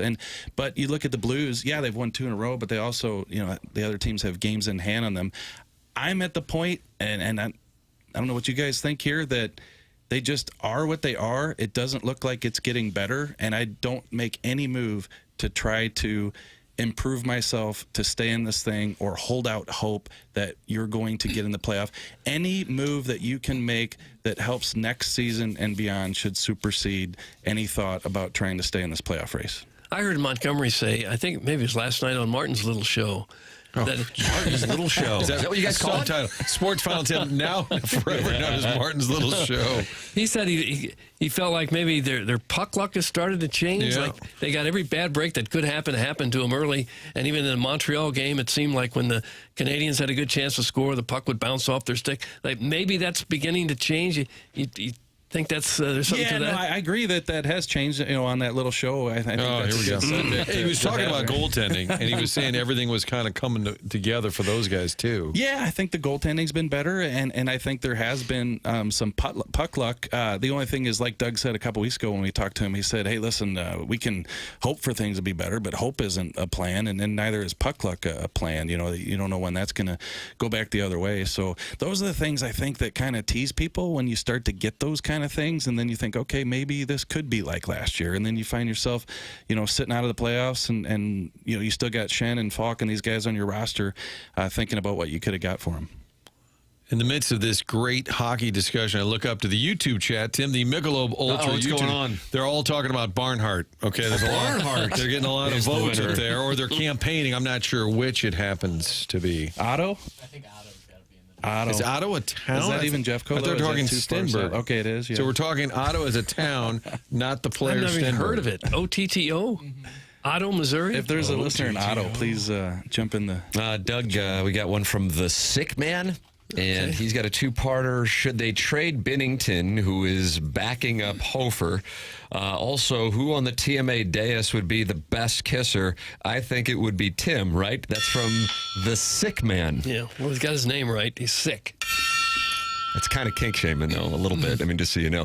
Yeah, go ahead. I'd love to hear your answer. Yeah, I think with Binnington, you're going to have to see what the return is, and I wouldn't be opposed to trading him, because I think at some point you have to give Hofer a majority of these starts, because he's going to be the guy for the next several years. But if you trade Binnington and you don't have much to replace him, how competitive can you be, and did the return actually help you? And goalie returns haven't been that great, and I think that Tim would probably be the best kisser, but he would need to borrow my step stool to get on it to kiss the majority of the guys. Unbelievable. I can't believe. Let's just make out. He's got the tongue of a hummingbird. Put that on. Yeah. It's Cassidy making an appearance on 101 ESPN. Great to hear from her. Do you think that is something like, I mean, when it comes to these moves, do you think that this is going to happen? It could happen in January, or do you think we're going to be, okay, Olympics, and then we'll reconvene? Well, let me set it up by saying what Doug said about the Binnington situation a few weeks ago. He said that, if it gets to a point where we think that it might be a situation where we would look, or it might be a situation where he comes to us and says, hey, I might be interested in leaving. Now, keep in mind, he has the 14-team no-trade clause. Is it something with him that happens before the trade deadline? That's not as clear in my mind as a Falk or a Shen trade happening before the trade deadline, because those guys, their teams out there are going to want them for playoff runs. I don't know that a team is trying to bring Jordan Binnington necessarily in for just a playoff run. I think that if a team wants Jordan Binnington, like they need a goalie, and whether it's this year, next year too, because he's got another year left on his contract, they want a goalie. So the Binnington one, I could see not happening at all. Yeah. Or you could see it, happening in the offseason. Jeremy Rutherford with us here, brought to you by Mark Hanna, Evergreen Wealth Strategies. Heading down the hallway to record the Last Minute Blues podcast, JR, brought to you by Mark Hanna, who is online at evergreen-stl.com. JR, we always enjoy the conversation. Sounds good, guys. Thanks. Jeremy Rutherford with us here on TMA Recommended Reading this morning with this conversation with Justin Falk at The Athletic, and, of course, the Last Minute Blues podcast. And Peevely's the answer. Peevely has won. Oh, come on. Peevely just got it. Kenny Schrader from there, or he says the Speedway down there. Otto, OTTO, is a town to the west of Imperial and Barnhart. And then, Tim, I was looking at the map, and I'm knee-deep in Jeffco right now. There's Cedar Hill, but if you go up the road there, you can run into Scottsdale, Missouri. I didn't even know it existed. No, I didn't did either. not until just now. It's below House Springs, Scottsdale. How's everybody in Scottsdale? Here's a guy says he's a DeSoto bus driver, and he's watching a guy carry a raccoon like a baby. That might clinch it for the Dragons. Take a commercial break. Come back with more TMA 101 ESPN.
I guess this is a sick Ween Wednesday, isn't it? It really is. Mm-hmm. Sick. Mark Hanna sponsor the 9 o'clock hour, which will feature this Design Air heating and cooling email today, coming up in 22 minutes. I always like to check the status of the emails here during this showdown month with the $10,000 HVAC system on the line, courtesy of Seth Goldcamp and Design Air Heating and Cooling. Chairman Kurt, how are things going in the inbox this morning? Chairman Kurt, the enemy of a number of emailers who feel like his personal agenda is keeping them from getting read at 9:45 on 101 ESPN. Currently, we have 9 in the filtered file. Oh, do we? I think I counted maybe just 7 deletions. Wow. Mm-hmm. I'm just going to say it. I don't feel like it's a strong batch yet. Wow. Oh, no. So somebody's got a real opportunity here. This is kind of like winning the ACC. The field is down. This might be your chance. Maybe Buck Swope didn't have a chance to ride in today. Maybe Carlos Spicy Wiener didn't have a chance to ride in today. He's closing on that house he's not happy about buying. Then you got Riot's dad. What about the incel at the other end of the couch? There could be an opportunity for this to be your day. Email in now to make sure you get a chance to get through the filtered file at 9:45. The email address is the following: themorningafter@InsideSTL.com. There you go, Doug. Maybe the weather warms up a little bit and people feel like they're not under so much pressure to try to win a new furnace. Wow. That's short-sighted. There's a real life girl in there today, Doug. Oh, boy, it's a girl. Sounds like you get her caged. What? There's a real life girl Should we in talk there. about any Sappos? Because I know where my vote will be. No. I don't need a new HVAC unit, but just know I'll be emailing in to block some people from winning. Not sure when, but I will strike. That's from the self-made stay-at-home Ledoux mom. So sure, her HVAC in Ledoux is fine. But if she sees somebody with a chance to win, she's going to email in because she knows that she will win. Wow, that's confidence. It It's like really Tiger is. Woods picking an event to go win. A lot of bloviating there. I didn't care for it. You can't just assume you're going to win. We've got some great emailers. Agreed. Can we just dedicate the last hour to hearing people complain about their emails not being read? That's from FestusHotelDeals.com. Doug, if you're in the market for a hotel in Festus, it's FestusHotelDeals.com. You went to the Pine Valley Tourism Bureau that they like to text into the show. This show is so stupid. I'm staring at a map and I'm seeing Grubville. I now know where Dale in Grubville. I know Dale. I now know where you are communicating from. It is below High Ridge. It's below Robertsville. Below means south. Yes. Okay. It's to the northwest of Hillsboro. Okay. Okay. Is that helping a little bit? There is a beautiful lake at Hillsboro with some gorgeous homes there, too. You may not have ever Doug's been got there. into the real estate game, you it sounds like. Yeah, I've seen pictures. It looks like Lake of the Ozarks. Is that Raintree? I think so. I think that's what it is. Well, you got Cedar Hill, and then right below it, you have Cedar Hill Lakes. There you go, Doug. Okay. I feel like Doug's in real estate. He's over here. Well, we've got some beautiful property entered through this foyer, which invites you into a welcoming den. Well, I've lived here a while. I've seen most places by now, but I've never been to Otto. Okay. And I've never been to DeSoto. Which of KG's family members are getting new HVAC this month? That's from the Hunchback of Von Castle. That's a serious accusation right there, if you want to litigate. I haven't looked at the rules, but I think family members are probably prohibited in my family. That is correct. And the rules are available at tmastl.com and 101espn.com. Let's see. Doug, you can check my ratio of emails sent in and wins. That's from the self-made stay-at-home Ledoux mom. Do you have that? It's I'm like really baseball reference? starting to not like his attitude at all. Her. It's a he. And I've got the suspension log right here. Wow. So watch your attitude, guy. Ken Rosenthal has this story this morning on the Cardinals and Brendan Donovan. Why have the Cardinals not yet traded Donovan, the player who can bring them the most in a deal?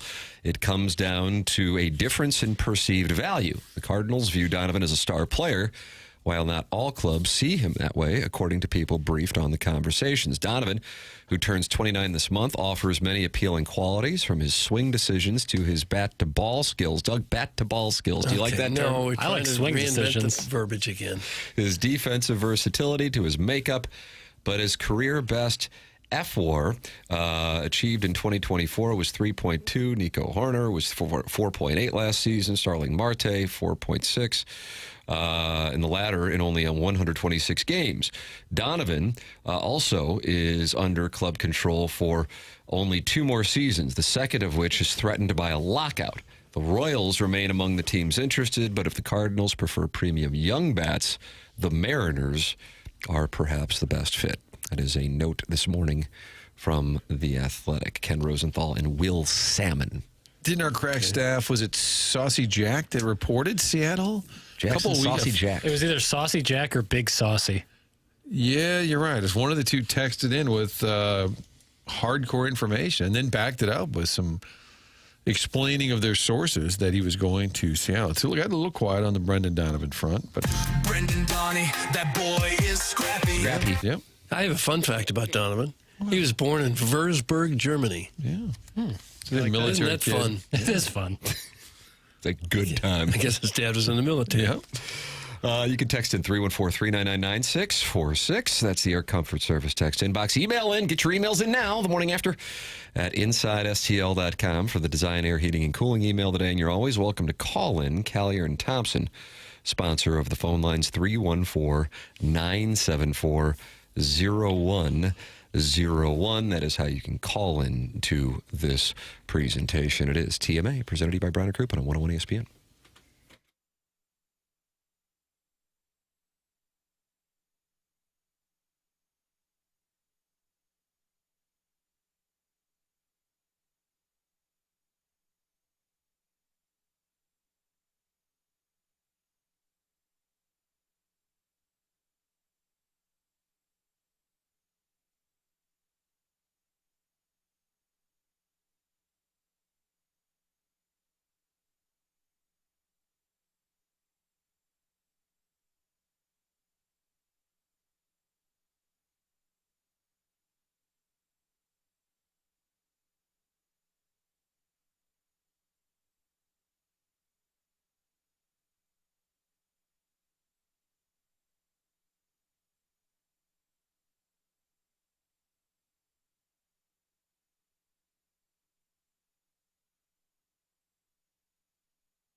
It's TMA 101 ESPN, 9 o'clock hour, which will feature the Design Air Heating and Cooling email of the day. Send yours in. Chairman Kurt, not impressed with the batch, shaking your head. Is that because you just got insulted or because an email just isn't good? A couple just came through. I was perusing one and just not good. Wow, the door's open today. This is the ACC 2025 season. Somebody might get in there.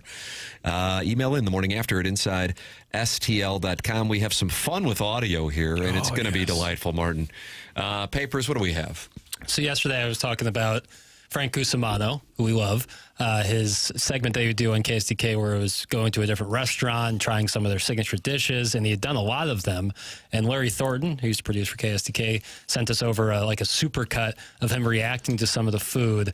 And I always find it hilarious because he's very, not emotional, but expressive in the way he describes the food. Okay. And so I have about a 45-second supercut of him reacting to some... picture him with a giant sandwich or a fork coming out of his mouth. Yeah. Here we go.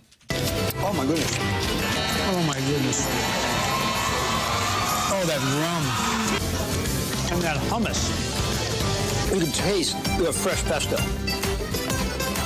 I can taste the Doritos and the Fritos. Oh, wow. That chutney. Oh, wow. Oh, my goodness. Wow. Oh, wow. Oh my goodness. Oh, my goodness. That is sensational. Oh, my goodness. This is absolutely flavorful. Wow. I think I can taste the chutney. Has to be a drop. I can taste the Fritos and the Doritos. I'm like, did a TMA listener send him some food? It's borderline 2-pound carrot cake. The Doritos and Fritos. I'm sorry, he's at fine dining establishments, and then all of a sudden he's eating Fritos and Doritos. I have to say, I watched the video along with the audio, and every single dish he was eating looked fantastic. Would you be able to identify chutney if you ate it? Sure. You would? Yeah. Like a lot of Indian food, they use chutneys. Native American. Well, this would be, yeah. Doesn't matter. Sorry. You can't say Indian, even if they're from India, New Delhi. Jackson, we'll also talking about the Chevy Chase documentary, and you brought up a clip from this documentary, and you have it for us today. Has anybody had a chance to watch it? I asked yesterday. Anybody watching the last 24 hours? Nothing doing? It is recommended viewing. And some great interviews with Chevy Chase. Some of them get awkward at different points. Here is one of those moments. I'm just trying to figure you out.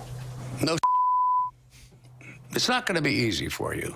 Why is it not going to be easy? You're not bright enough. How's that? Whoa. Well, you asked. I know you're not going to put that on the air, and I hope not.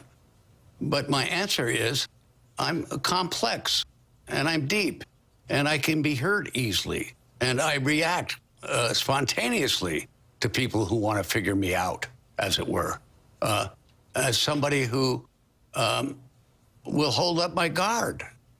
I'm not going to let anybody figure me out, per se. There you go. That doesn't seem like a real pleasant person. I thought at first he was doing a bit, but then when he said, "You're not going to play this, are you? Or you won't play," then I don't know. This is real. Her reaction going like, "What?" I don't know. That seems something about that seems. Oh, so you think it was staged or what? I don't know. Kind of. Just there was a vibe there, like they were doing a bit. Yeah, briefly, the part where he says she's not very bright. You're not bright enough. How's that? Whoa. Well, I just don't know. I get that. I understand seem natural. I understand. I think he's an old guy, and there's no filter anymore. He's just saying whatever he thinks. And he's smiling when he's saying you're not very bright. And that's kind of was always his comedy thing was, the I'm Chevy Chase and you're not kind of deal. Yeah, smarmy. But I don't know. That is something about that. So you're not sure that was a legit dunking on the reporter. What would be the upside of him leaning into? Who knows? But either way, he's an interesting person, and I'm looking forward to watching the documentary. You will enjoy it. My reaction is I think he's, he had a surgery on his heart, and his family talks about how he basically died. I think he's just kind of cognitively experiencing some decline. Mm-hmm. Now, Chevy Chase, famously, for those who follow his career trajectory, has had issues throughout his career with the people with whom he has worked, both as people in front of the camera and behind the camera. The most recent episode being with the show Community. And Doug was at Joel McHale and Donald Glover, and then the director, Dan Harmon. That is certainly detailed in that. But then also at Saturday Night Live, and famously, from a recent history standpoint, when they had their 50th anniversary celebration, he didn't have a role in it. And he was told he was going to, and then it was cut the day of. Yeah. And he expressed how upset he was by that. And he's definitely being serious at that point in the documentary. Sure. And that I understand, because if you want to talk about SNL and that first cast, which was obviously so important, and Chevy Chase being a huge part of that first cast. Wasn't he only on there for a year? Yeah. Just that That's one. correct. That 1 year, and then he left. And then I think the year after he came back to host, and that's when him and Bill Murray got into it. Him, Bill Murray, and John Belushi. His talk show failed miserably on Fox because he cannot go off script, and he really is a jerk. At least that's what the industry says. Doug, that's from We Too Low. We Too Low. The off-script thing, but then there's stories that he, pretty much ad-libbed that whole freak out in Christmas Vacation, where he's doing the Hallelujah, Holy Yes, I Need a Tylenol. Mm-hmm. So, who knows? Well, both things can be true, I suppose. He's a tool. He always has been. He always will be. People hate to work with him. That's from It Won't Flush. For sure, but his prime is about as good as anyone's prime. You can talk about 1980 through 89. Just the whole 80s there. Pretty amazing. That started with Caddyshack and it concluded with Christmas Vacation? Yeah. You'd be hard-pressed to find anybody who watches, Fletch and doesn't laugh out loud for, at least 5 separate times. 6'5", 6'9" with the afro. Yeah, so what about the writer Funny Farm? He's out in the woods. Is that when it started to decline a little bit? He's still okay, good or bad? Funny Farm, I've watched when I got really into Chevy Chase, probably when I was middle of high school, and I remember liking it. It's made by, I think, George Roy Hill, who did. George? Oh wow, it was George Roy Hill. Well, he did The Sting and Butch Cassidy and the Sundance Kid, Slapshot, World According to Garp, and then look at you over there scoffing. No, you're right. I take that. I got owned. Funny Farm is when he was writing a book or something out in the woods. Yeah. And he would always throw a treat for the dog, and the dog would just run away every time he'd get a new dog. Kind of Steve Martin-esque joke. Guys, Tim is John Belushi. Martin is Chevy Chase. Doug is Bill Murray. Piddles is Eugene Levy. Thanks, that's Dale and Greville. I didn't know we were doing this. Makes no sense at all. My eyebrows aren't as good. You don't, yeah. Eugene Levy's funny. If he says nothing, just looking at him, he's funny. He's really funny in that first 10 minutes of Vacation. Oh, yeah. Nicely done. Selling the car. Yeah. Really, really funny. Family truckster. Yeah, that's really, if you were taking a drive across the country. Guys, this isn't Chevy Chase related, but I wanted to say to my friend We Too Low, that's from Something Wong, Doug. The listeners are now having fun with text names that have double entendres. Do you enjoy a good double entendre? Well, at a lot of times. double entendres and Landman with the delightful Allie Larder. Also, of course, Demi Moore, Andy Garcia, Billy Bob Thornton, and Jackson's telling us that Sam Elliott is old and horny. Oh, he is. And I love Sam Elliott, and he's famous for his voice, but it's incredibly difficult to hear what he's saying when he speaks. He just is really tough time articulating because his drawl is getting thicker. Mm-hmm. And the mustache get in the way? Truly. It's really hard to understand what he's saying. Subtitles, just to hear the English. I hate My wife and I watched another episode last night. The newest one? And I didn't want to say it to her because, I didn't want to get her all worked up. Right. But I wanted to say, Jackson tells me Sam Elliott's going to get horny. Oh, yeah. Yeah. I hate to and spoil. Who wouldn't that excite? Hate to spoil. Just and I want to be clear, I like Landman a lot. I really do like Landman, but I also can identify some of the bad parts about it.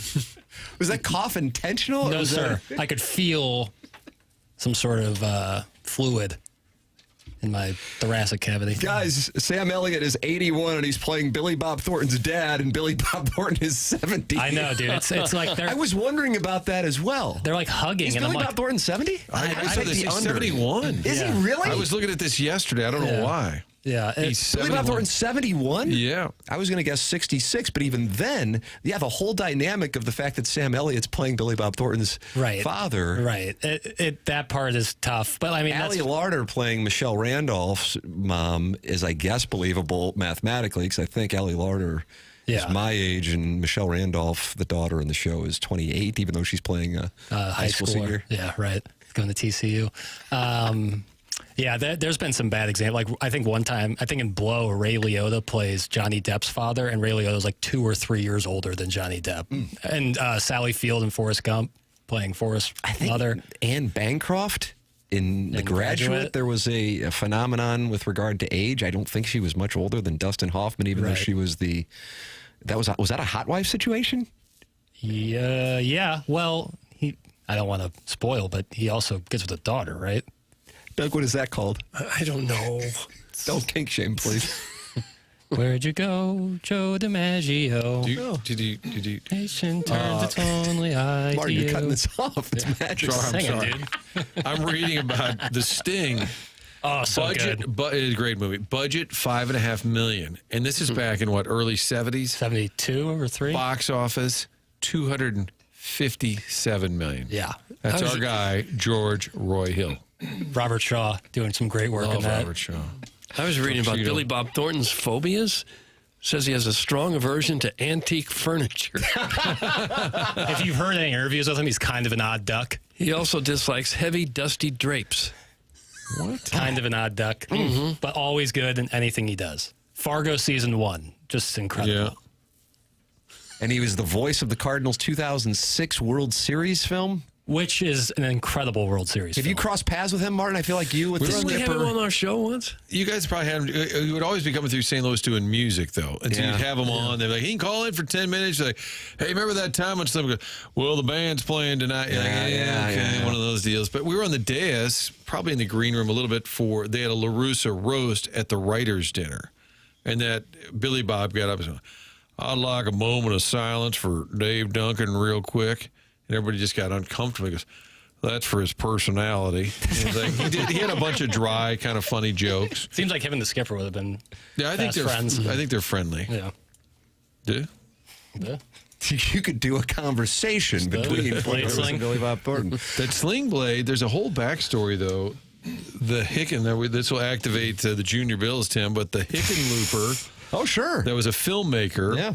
Cousin John's class, 84, I believe. I think had this production of Sling Blade, or he and Billy Bob, and then somehow Billy Bob took it over and it became a big thing. There's a little bit of a feud about how it became somebody's project or something. And it goes back to Hickenlooper. You ever see The Man from Elysian Fields? No. Mick Jagger in the lead. Really? Look it up. All right. Andy Garcia is in the film. I love Andy Garcia. Look it up. Well, he's in Landman. Yeah, it's great to have him.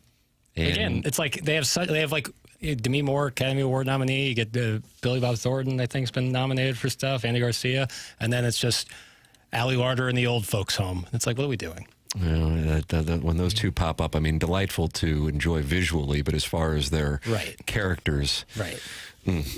Sharon and Clayton, who is in an alliance this year with Harrison's brother Masters, says Landman will kill your brain cells faster than alcohol can.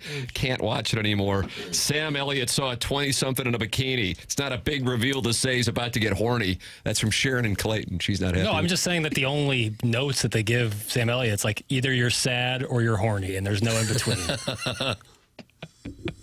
That's what the director said to him. Yeah. Taylor Sheridan's like, Sam, glad to have you here. You were great in 1923. Are you ready to be sad and horny? And only wear one outfit, dirty white shirt and jeans. That's all you get. And sometimes you'll be submerged in water in that same outfit. He's kept busy for a lot of years now. He's amazing. He's always in something. Yeah. He's so good in A Star is Born, which is a recent movie, and he's just fantastic. Guys, Billy Bob Thornton's on the Swope Dotem episode that plays twice a day on the skeleton. That's from the old Appleton stepdad with a shot at the skeleton, all while informing us. I didn't know they got the skeleton down in old Appleton. Nice to know. It's a Central Corridor vehicle. Got the Design Air Heating and Cooling email today coming up, though. Big doings. Chairman Kurt, has it improved over the last few minutes? Yeah, we got a couple late arrivals. What's the total batch that you've approved? Yeah. What'd you say, Martin? What is the total batch that you've approved? Like numbers wise? Yes. I got a dozen in there today. That's a dozen, cousin. And some people have taken my advice and gone with a little more brevity, and I appreciate that. All right. Well, we're going to go into it coming up next. It is the Design Air Heating and Cooling Email of the Day, the January competition, the greatest promotion in TMA history, conducted by the great Seth Goldcamp of Design Air Heating and Cooling, online at designairservice.com. That's next here on the Morning After, 101 ESPN and the TMA STL YouTube channel.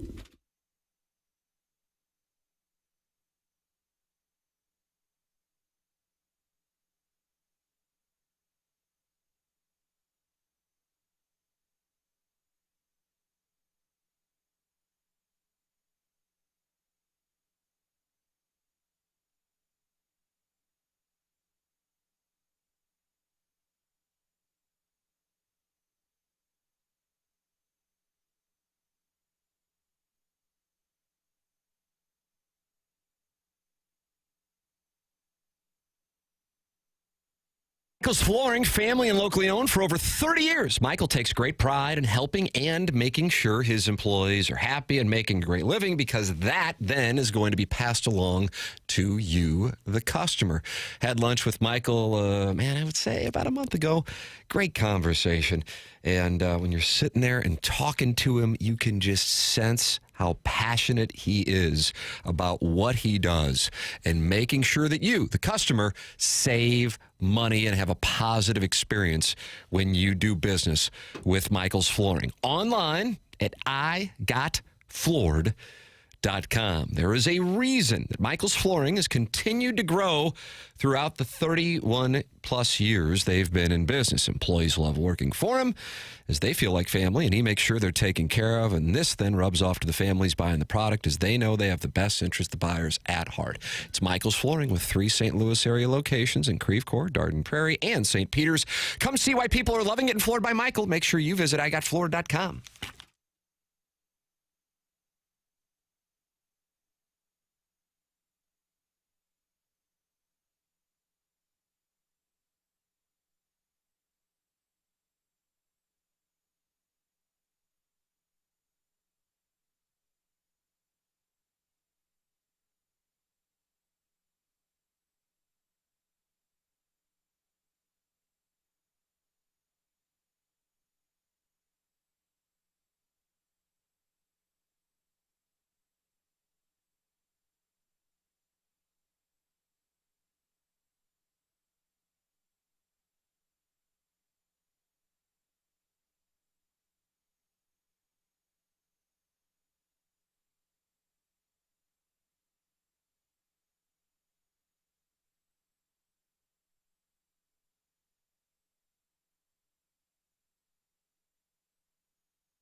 Hey, it is Jackson with a Sports Center update brought to you by Saliga Heating and Cooling. The Lakers beat the Pelicans last night, 111-103. LeBron James at 41 years old, 30 points, 8 rebounds, 8 assists. That was another Sports Center update brought to you by Saliga Heating and Cooling, a Daikin heating and air conditioning dealer.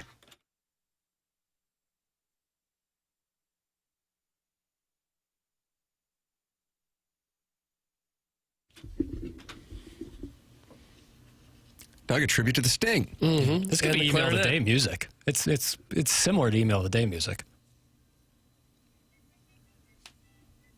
Some nice horn work.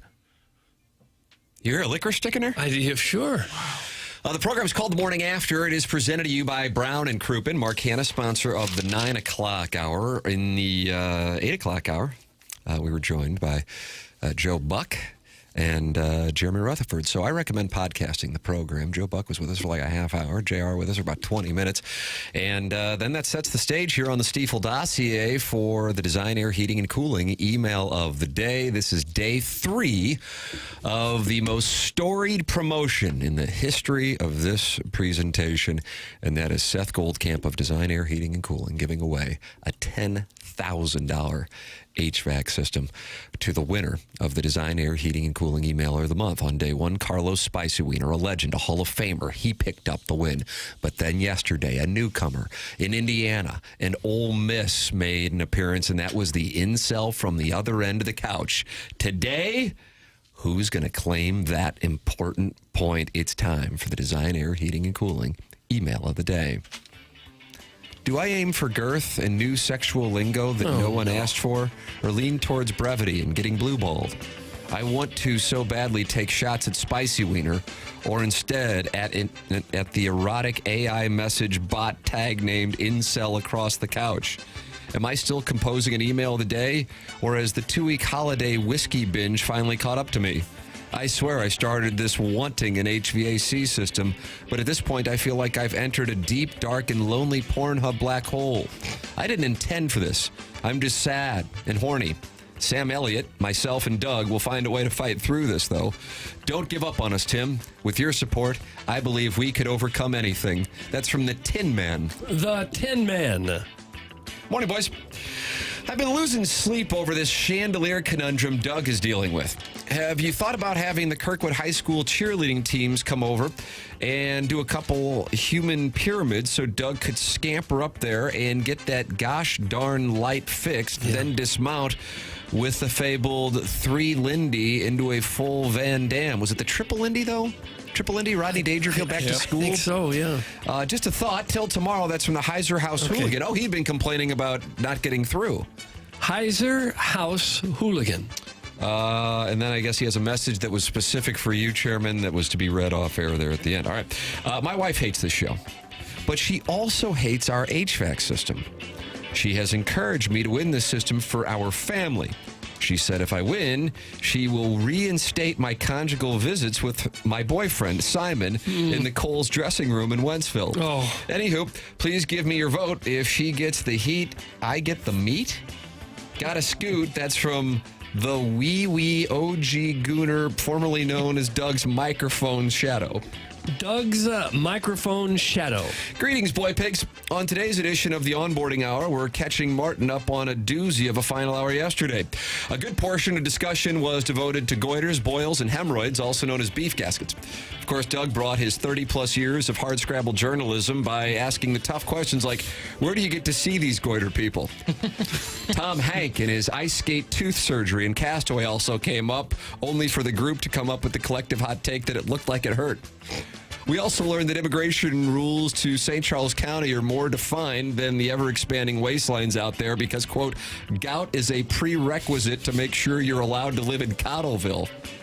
Now, if you thought all the ailments and maladies that are actually just a standard patient history in this region would require a palate cleanser to end the show, you'd be right.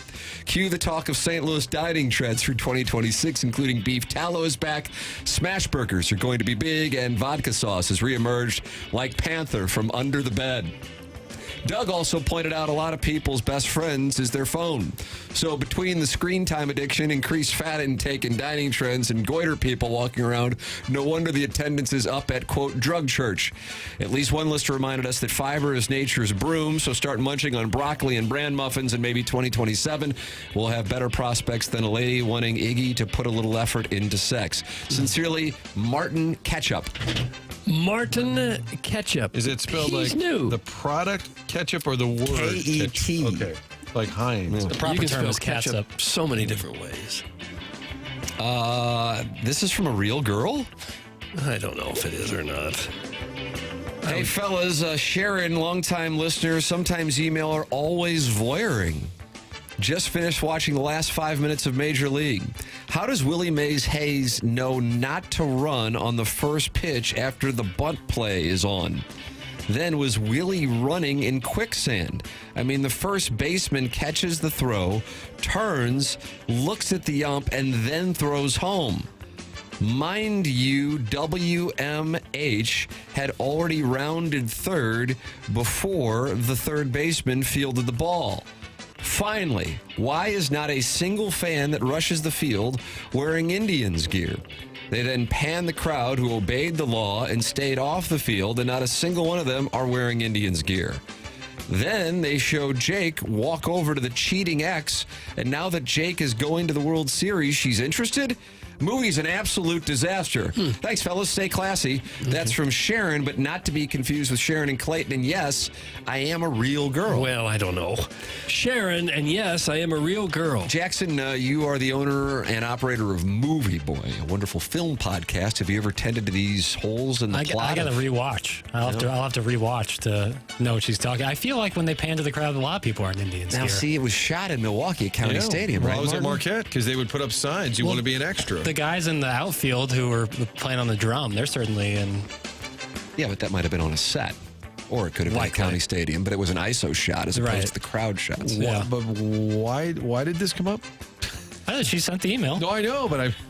Willie Mays Hayes, Wesley If you Snipes. go back a couple of decades, there weren't a lot of fans wearing jerseys to games. Right, I feel like team apparel is somewhat new. It Is that when is. people were wearing fedoras and Well, I was topless at Busch Stadium once for a game. put that off? But once you paint like go cards on your chest. No, people just kind of showed up in their Mustard. regular clothes. And if you go back to like the 50s, 60s, some of them were wearing coat ties.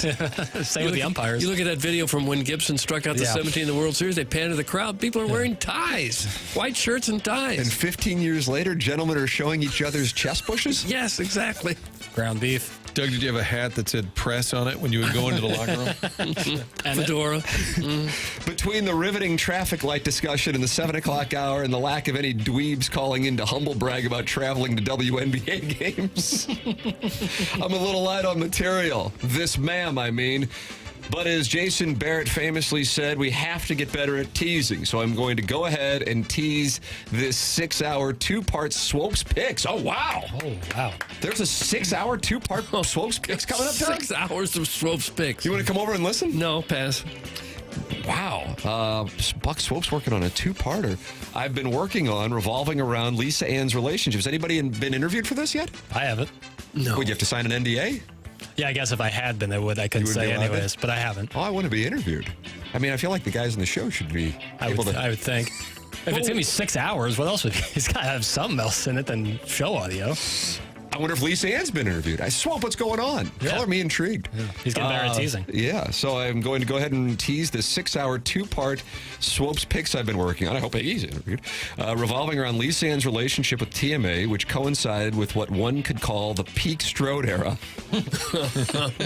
Part 1 spans fall 2017 to summer 2023 and focuses on all the good times, the origin of the 2-part questions, Lisa Ann's participation in TMA Live in the Dotem, Iggy's 500, Champagne Tony Lima's niece, plus several appearances from our friend Jay Jr.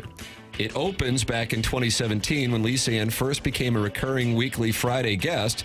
There's a slick little intro courtesy of Sneaky Vile John Seymour and featured this priceless exchange where Jay Jr. told Lisa Ann, quote, "It's a shame that as a respected member of the community here, I've been labeled with a foot fetish," to which Lisa Ann cuts him off.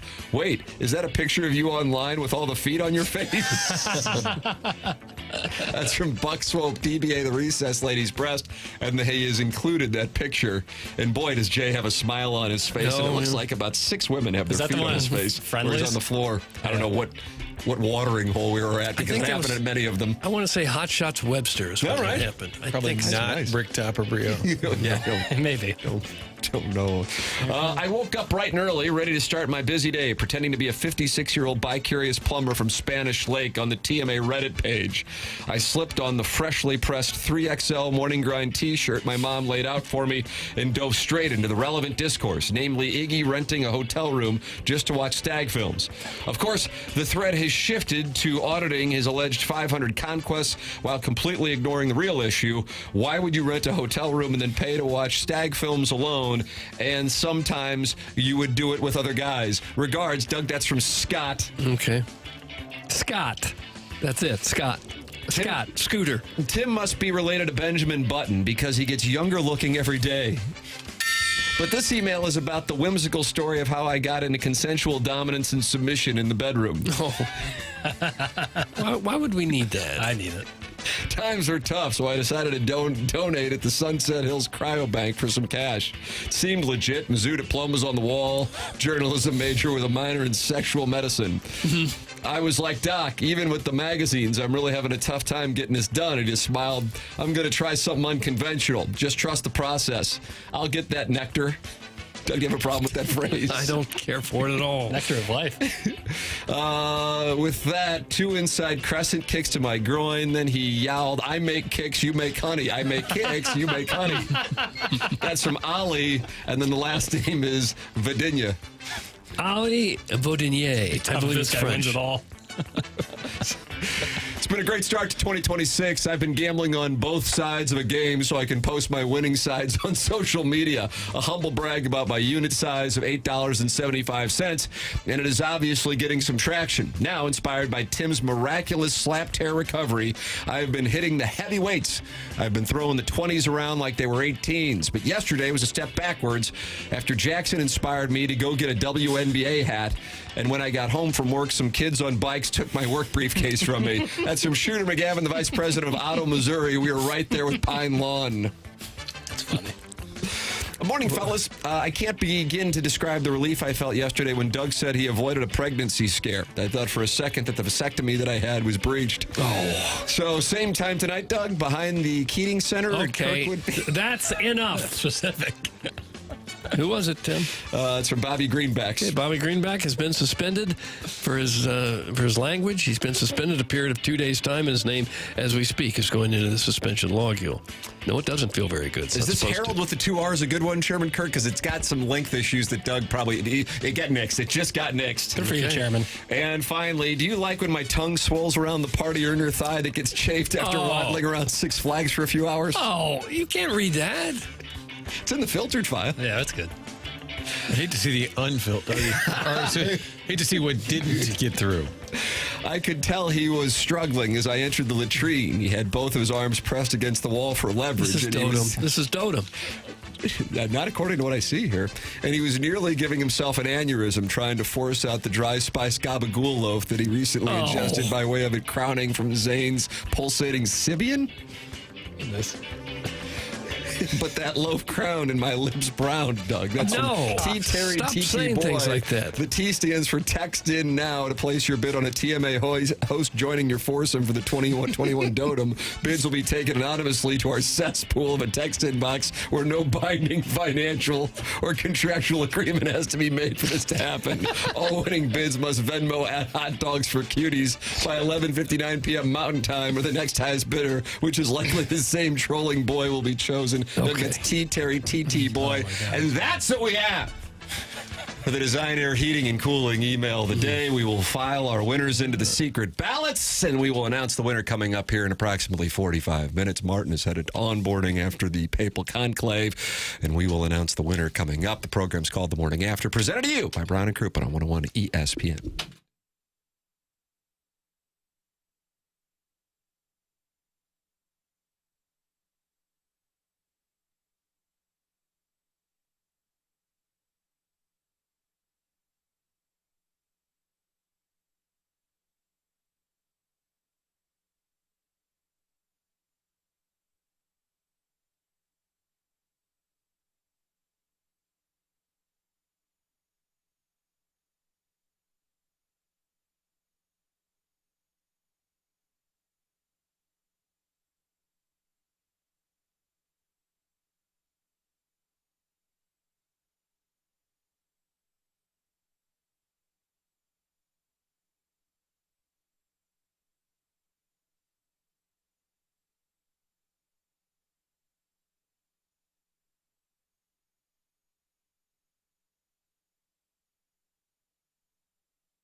boy.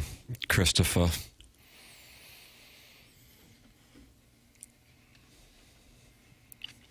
I mean, that's what I'll always associate with this song. What about you, Papers? Departed. Yeah. Vera Farmiga and Leonardo DiCaprio hooking up. Cucking Matt Damon once again. Doug, do you think more of The Departed or The Sopranos? I don't Sopranos because I didn't see Departed. About you, Chairman? I guess Departed. I've never seen Sopranos either. Wow. Well, Doug's hasn't seen Departed. Oh, yeah, I guess either was the wrong word there. Okay. Who was that? Never seen Jackson? Sopranos. Now you'd like that. Comfortably Numb? Yeah. Pink Floyd. Gotcha. Good work on filtering, Kurt. Can we get someone with a better sense of humor than a fence post to filter these things? These emails suck. Kurt sucks. Go find a girlfriend in a QT parking lot at 2 a.m. That's from Wedding Tackle, and he's not happy with the filtering process. How'd that feel? Fine. I was pretty upfront about what I thought was a lack of quality today. I mean, you didn't write them. I did not write them. It's just a no-win job. It is thankless. Yeah, We're going to be thankless for sure. We're going to be guaranteed a 3-way tie at the top of the leaderboard. Neither winner from Monday or Tuesday was in there today. They didn't get through. Carlos Spicy winner. Well, he's closing on a house today. And the incel from the other end of the couch. So we will announce the winner of today's Design, Air, Heating, and Cooling email today, coming up at 10:55. BK and Ferrario at the top of the hour. Doug, did you I can't believe I'm discussing this. I'm fired up for college basketball today. Got the Billikens and VCU tonight at 6. Missouri's at Kentucky. Billikens getting 2.5 on the road in a place they've never won at VCU and Missouri. They have not won at Rupp Arena. They're getting 12.5.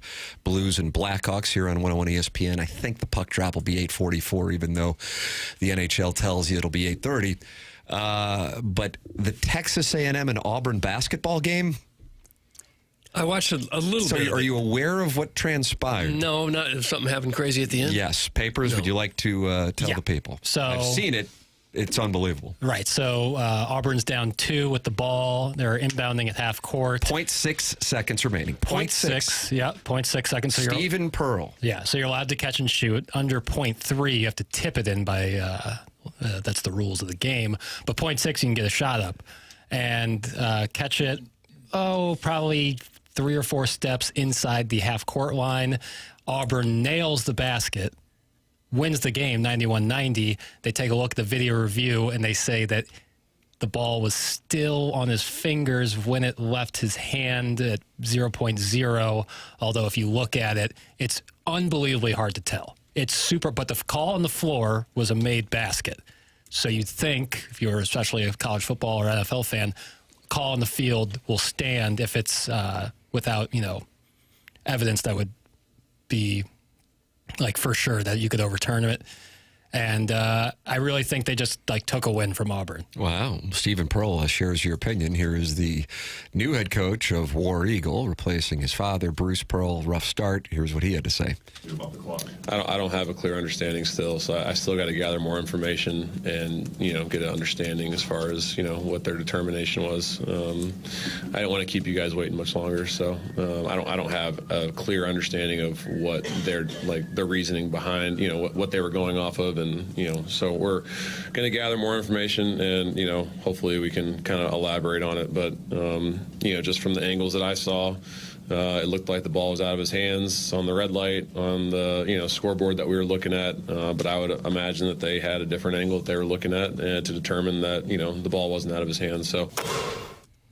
Yeah, in fairness, I have yet to see something closer than this, in terms of, is the ball still in his hand at 0.0? It's unbelievably close, but then you just go with the call on the floor. I think they even say in the broadcast, good if it goes. So, and it was an unbelievable. It was probably, is that Tom Hart on the call? I was listening to the call. It sounded like Tom Hart. It sounded like Tom Hart. Friend of the program. And that would make sense given the matchup. Who's expected to be better this year, War Eagle or Gig'em? Well, Gig'em's got a new coach. Buzz Williams went to VT. So I would say probably Auburn. But Auburn's had a bunch of close calls. It's too tough. I don't know. Tied for first. But yeah, I've never seen anything. I mean, there's a real, if you're an Auburn fan, and the poor refs were getting stuff I'm picturing the people who either bet money line on one or the other. I don't know what the line was. I don't know if the spread impacted it or not. I don't think the spread would at one point like that. But money line for sure, obviously. And then the refs were leaving the floor and people were throwing garbage at it and stuff. Well, it's just tough, man. I don't get why you wouldn't call it on the floor if it's too hard to tell, because I don't see how you could say one way or another if the ball's in his hands or out of his hands. NCAA net rankings, Auburn is now 9-6 and ranked 37th. And Texas A&M with that win moves into the top 50. They're 49th. They're 12-3. Right. Auburn's definitely played the much harder schedule. But the coach was trying to do an interview with the guys in the studio afterwards, and he's like, fellas, I can't hear a word you're saying because the fans are screaming.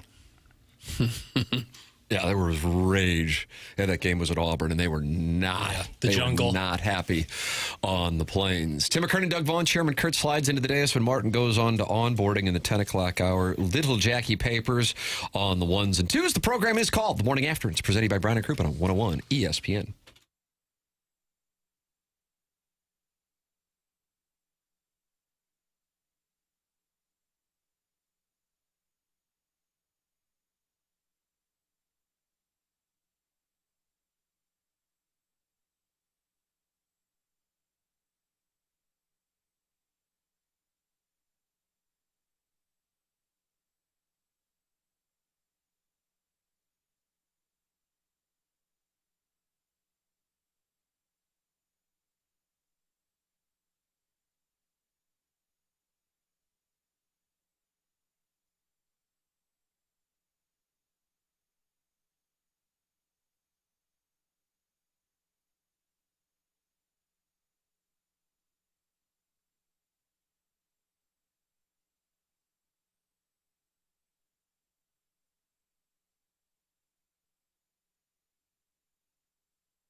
Is this Paramore? I don't know who it is. Yeah.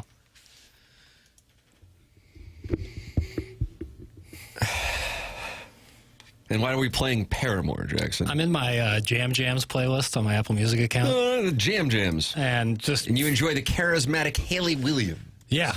And does she have a leg tat? Is that a leg tat? I don't know if it is or not. I'm not sure. But I like a lot of Paramore songs. Great vocalist. Is he? She. Oh, sure. You never know anymore. Well, Haley. But it can be fluid. Great call, Tim. Paramore for the win. That's the Heiser House Hooligans. This was like a Billboard #1 song. We're going to play songs from the Thriller album next. Yeah, I'm going to name the artist. Tim's like, is this Elvis? Yeah. Hey, Iggy's in the Michelob Ultra YouTube chat, and he says he loves himself some Haley Williams. Yeah, right? Iggy loves it. He's always talked about Haley Williams. We'll announce the Design Air Heating and Cooling Email of the Day winner coming up right before the end of today's program. And then BK and Ferrario at the top of the hour. It is a great day in St. Louis sports. I am fired up. The next, 6 days, right? With tonight, with the Billikens in Richmond taking on VCU, and Missouri and Lexington taking on Kentucky, and the Blues in Chicago taking on the Blackhawks. I mean, settle in. I don't know if I'll be watching any Landman tonight. I'll be settling in. No Landman, yeah, nothing. It's locked in on ball. My boys, man, when's the next time the Billikens play at home? And I think it's a week and a half. At LaSalle on Saturday. Always a great atmosphere. Yeah, how do you take the boys up to Philly? Is that where LaSalle is? Road trip. Is LaSalle in Philly? Yes. Yeah. Okay. A lot of many schools. Philadelphia and Boston. Lots of schools. Let's see. Temple. Drexel. UPenn. Villanova. And then I guess LaSalle. 5 right there. Should we add more? Were you going anywhere? I didn't know if you were going, so I was just trying to think if I could name Philadelphia colleges. It's a fun little exercise. Yeah, I don't know. ILL is taking on Whatgoes tomorrow, and then you get Ole Miss and Miami. I've got to figure out what to do with my bets. Part of me wants to just be transparent with what the actual... But, Jackson, you always disagree with the dollar figure could be $2, and you don't talk about it, much less what's at stake. You talking about value? Like going through here. Never. Always talking units. I always try to follow how Artie Lang lives his life. Yeah. It's a good roadmap for success. It's my guy. And he would be transparent. I had 150,000 on the Red Sox and their team total, and lost that, but I figured I made that in the weekend at the Hard Rock over the weekend, so I could afford to double down. Sounds like he was gargling gravel. So, I got this. Doug will call it nice payoff if Miami were to win the national championship. But because I got it at such a low value, 2 weeks before the final college playoff rankings were announced, I'm kind of free rolling. So essentially, to simplify it and follow Jackson's instructions as opposed to Artie Lang's instructions, I could bet a percentage of what the overall payout would be on Ole Miss, who's getting plus 140 money line odds. So let's just make it a round number. Let's say I put 1,000 on Ole Miss, and it sucks because I wouldn't win the bigger prize if Ole Miss would win, but it would assure me of $1,400. But then if Miami were to win, now I have lost 1,000 of the overall prize, and now I have to bet on Oregon or Indiana. Yeah. Or I don't have to, and I can just ride it out. But I'm operating on the premise I want assured profit. No, 100%. You agree with that? Now, Doug, you're just take it because it's free money anyway, essentially. I mean, the bets are so small. No, I think I'd go ahead and take your guaranteed profit. Okay. Yeah. Because it's going to be tough for Miami to win the next 2 games. I think this is like the advantage of putting in a long shot futures bet and then being in the final 4. It's like the perfect opportunity to hedge. They are favorites in this spot. They will be underdogs no matter what. Yeah. We all agree with that? They'd be underdogs to Indiana and Oregon? Yeah, even Oregon, there would be. Unless they come out great, but even then, I still think they would be underdogs. Certainly to Indiana, probably to Oregon. Tim, take the points on Ole Miss and try to double dip. Trust me, I've thought about that. because I could theoretically win both. Middle it. Yes. They're getting 3.5. Ole Miss is. Oh, dang, that's a And by the way, game. Indiana's down to 3.5 now. That was at 4.5. The number's 3.5. Indiana minus 3.5 against the Ducks. God, it's going to open up the public to just load up on the Hoosiers. Think so? Might be duck time. Duck, goose, Doug. I guess the public is now, it's finally happened. Oh, after The that win over belief. Alabama? Yeah. The moment for me was when they won at Oregon. Yeah. That was, yeah. I can't remember what, I know I was in Columbia when that happened. When the same they won days? at Oregon. It might have been the Alabama game, I think. And I was walking out of there. Yeah. And like, holy crap, Indiana beat Oregon? This must be for real. That's when I believed. I think for the general public, especially when you saw the ratings for the Rose Bowl, the general public's now like, oh, Indiana's unstoppable, but went from non-believers, especially for casual fans, going, well, that's Alabama. This is Indiana. They can't. And now Indiana is viewed as this unstoppable machine. But if you watched, and I realize most people probably didn't really settle in at 11 o'clock to watch Oregon and Texas Tech, Oregon looked unstoppable. Oregon should have won that game by maybe twice as much as they actually did. Yeah, against an And that's a incredible, very good team, too. especially defensively. Right. And that was with Oregon without being able to run the ball because of how good Texas Tech's run defense is. And then on the other side of it, Miami was considered to be the best team in the country in September, and and they were dominant at the end of the year. They were beating the hell out of people like national champions do. And they've won at College Station, and they've won at a neutral site against the team that was the favorite this time last week, Ohio State. They were the favorite to win the national championship, even though they had lost to Indiana in the Big Ten championship game.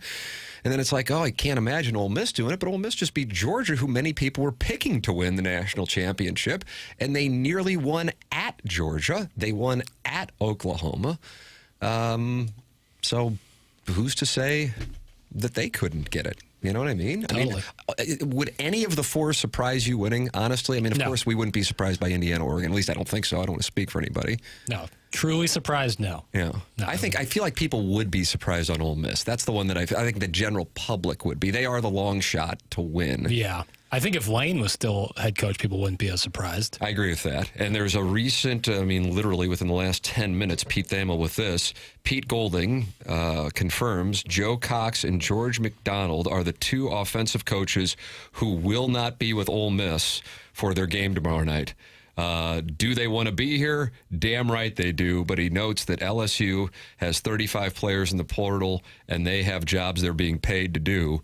So these two guys who coached them to the win over Georgia will not be coaching them tomorrow night against Miami. So wrong. And weird. It's just absolutely wrong. Yeah, it's bad. Why they didn't figure that out before they set up the system is beyond me. So they will remain in Baton Rouge while Ole Miss is in Glendale taking on the U. Makes me root for Ole Miss even more. Agreed. Why do you hate me winning money? I don't hate you winning money. What's middle then? Let's get the... Go hotty toddy? No, I think that's a dangerous game. To go middling? Mm-hmm. But I mean, I still am assured profit. It's just a reduced profit. Because if I go, for the record, if you take Ole Miss in the 3.5, you have to bet. Right. So if I did the $1,000 game, Right. $1,150. Right. Which would pay $1,000. Right. If I bet Ole Miss to win, and they win, I get $1,400. Right, because if Ole Miss loses by, let's say, 1, then your Miami bet's still obviously alive, even though you didn't cover that side bet. I get that. I'm in the same boat with Miami. Tickets from plus 8,000 to plus 15,000. I saw the look ahead like you did as well. Miami is a 1.5-point dog versus Oregon and 5.5 against Indiana. They were from new customer bonus bets, so I'm just riding it all out. That's from the 314. That's fair. That's fair. It's a big payday. Take the points with Ole Miss so you have a chance at hitting both. That's from the 618. Yeah, I don't think you can really go wrong. I think writing it out's the only wrong answer. Like writing out just remember the Miami that guy bet. when the Blues won the Chalice who had it? Do you remember that, Doug? Remember that story? There was a guy, local guy, who bet on the Blues, and I feel like it was $250,000. Mm-hmm. Oh, to win it all? To win it all. At the lowest point? He never cashed in. Wow. And with the NHL and the Stanley Cup playoffs, I mean, every power play of like game 2 can feel like you're riding a roller coaster, much less the fact that the Blues wound up playing 26 of 28 possible games that started in late April and went all the way to mid-June. Yeah. But that was before sports gambling got super popular legally across the nation, so he probably had to put a bet in Vegas or something. Like, he had an actual physical ticket. So I don't know what the cash-out situation is like for that stuff. Yeah, if I found it correctly, he had a $400 bet he made in January, and it earned him $100K. $100K. But he had opportunities. You can cash those out. Okay. I don't even know how you would do that. I think he did it in Vegas. And Jackson, to your point, yeah, he bet it when he was in Vegas for work in January. So do you call the casino or something? You can have proxies. Yeah, when I was fair. in one of the contests, one of those circuit contests, I had a proxy. And that's an actual job for people. For sure. Where they go in and place the bets for people. Yeah. When they're in states that don't have gambling. Yeah. I remember guess that industry's been hit. Like, if you were looking to go be a proxy in Las Vegas, I don't know if I could recommend it. You just sit there and wait for someone to call you and go to a casino and place their bet. And they just sit in the sports book. And then when you're signing up, they come down. Which proxy are you interested in? I don't have one. Oh, here we go. And the guy comes down the steps and I meet him. It's like a caddy. Yeah. And I don't know, pay him, a few $100s to be my guy. You got to trust him too, right? He was an Irish guy. Well, if you want to keep milking that cow, you better not skim. And this Doug, you want him to keep milking that cow. Better not skim. And this article says this guy that won that $100K, he had offers for $75,000 during the series to just give up his ticket. The Boston series? Yeah. Like somebody was buying it from, or the casino was offering up? It says throughout the series he had received multiple offers for his ticket, including $75,000 from Prop Swap, a secondary market for sportsbooks tickets. Mm-hmm. That seems like a lot to offer him, seeing as how the game itself was 50-50 against Boston right there. Game 7 going in would have been about a 50-50 bet. No, maybe even probably less. For the Blues. Even more towards Boston. Yeah, I don't know, man. That guy, that's balls of steel. I'm not dealing with a $100K payout. But it's a nice little taste. Live a little. Don't be a bitch. Ride with the Canes. It's in the 618. Yeah, I'm going to ensure a profit, I can tell you that. It's just a matter of how to go about handling it. 314-399-9646. That's where you can insult my mental fortitude. You can also talk it over. Apparently, there's a fight going on in the YouTube chat. No. What's going on, Chairman Kurt? Are you at the middle of it?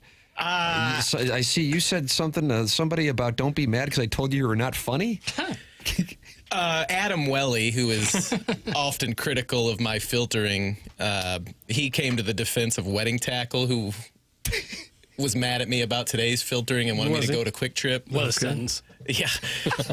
I'm not going to let Adam sit there and talk to me like that. Good for you. I told him one time he wasn't funny, and now he's got a vendetta against me. Oh, no.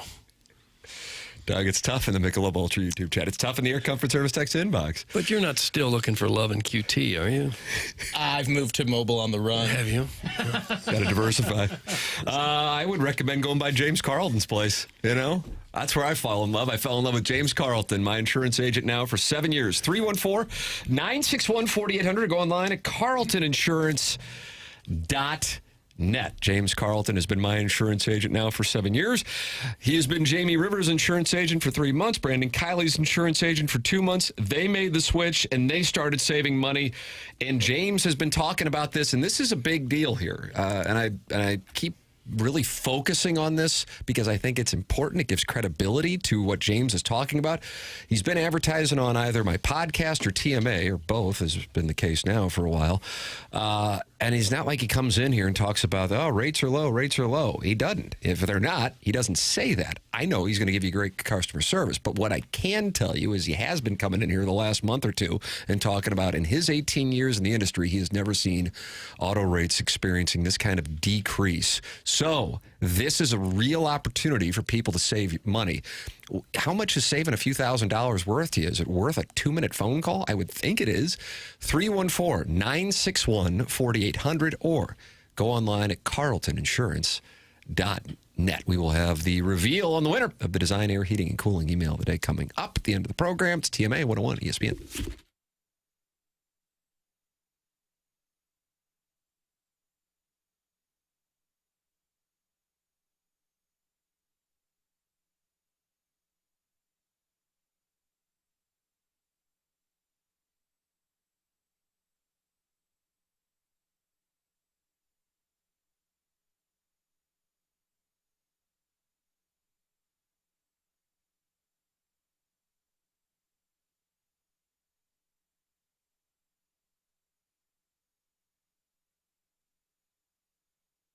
FanDuel is giving all customers a profit boost every college playoff game day.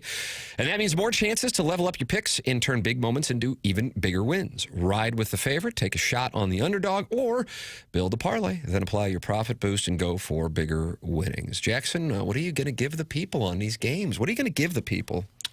Spurs and Lakers play tonight, Tim. It's going to be at 8:40 p.m. Lakers coming off a game last night. LeBron's probably not going to be playing in the back-to-back. I love the Spurs -8. A little bonus play there from Jackie Papers. FanDuel is the best place to get into the football action all playoff long, and when you win, you'll get paid instantly. So visit FanDuel.com/Missouri to get your college playoff profit boosts today. Must be 21 or older and present. Missouri opt-in required. Bonus issued as non-withdrawable profit boost tokens. Restrictions apply, including any token expiration and max wager amounts. See terms at sportsbook.fanduel.com. Gambling problem? Call 1-800-GAMBLER.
This is Jackson with a Sports Center update brought to you by Saliga Heating and Cooling. Blues back in action this evening as they take on the Chicago Blackhawks. Pre-game at 7:30, puck drop at 8:30 right here on your home of the Blues, 101 ESPN. That was another Sports Center update brought to you by Saliga Heating and Cooling, a Daikin heating and air conditioning dealer.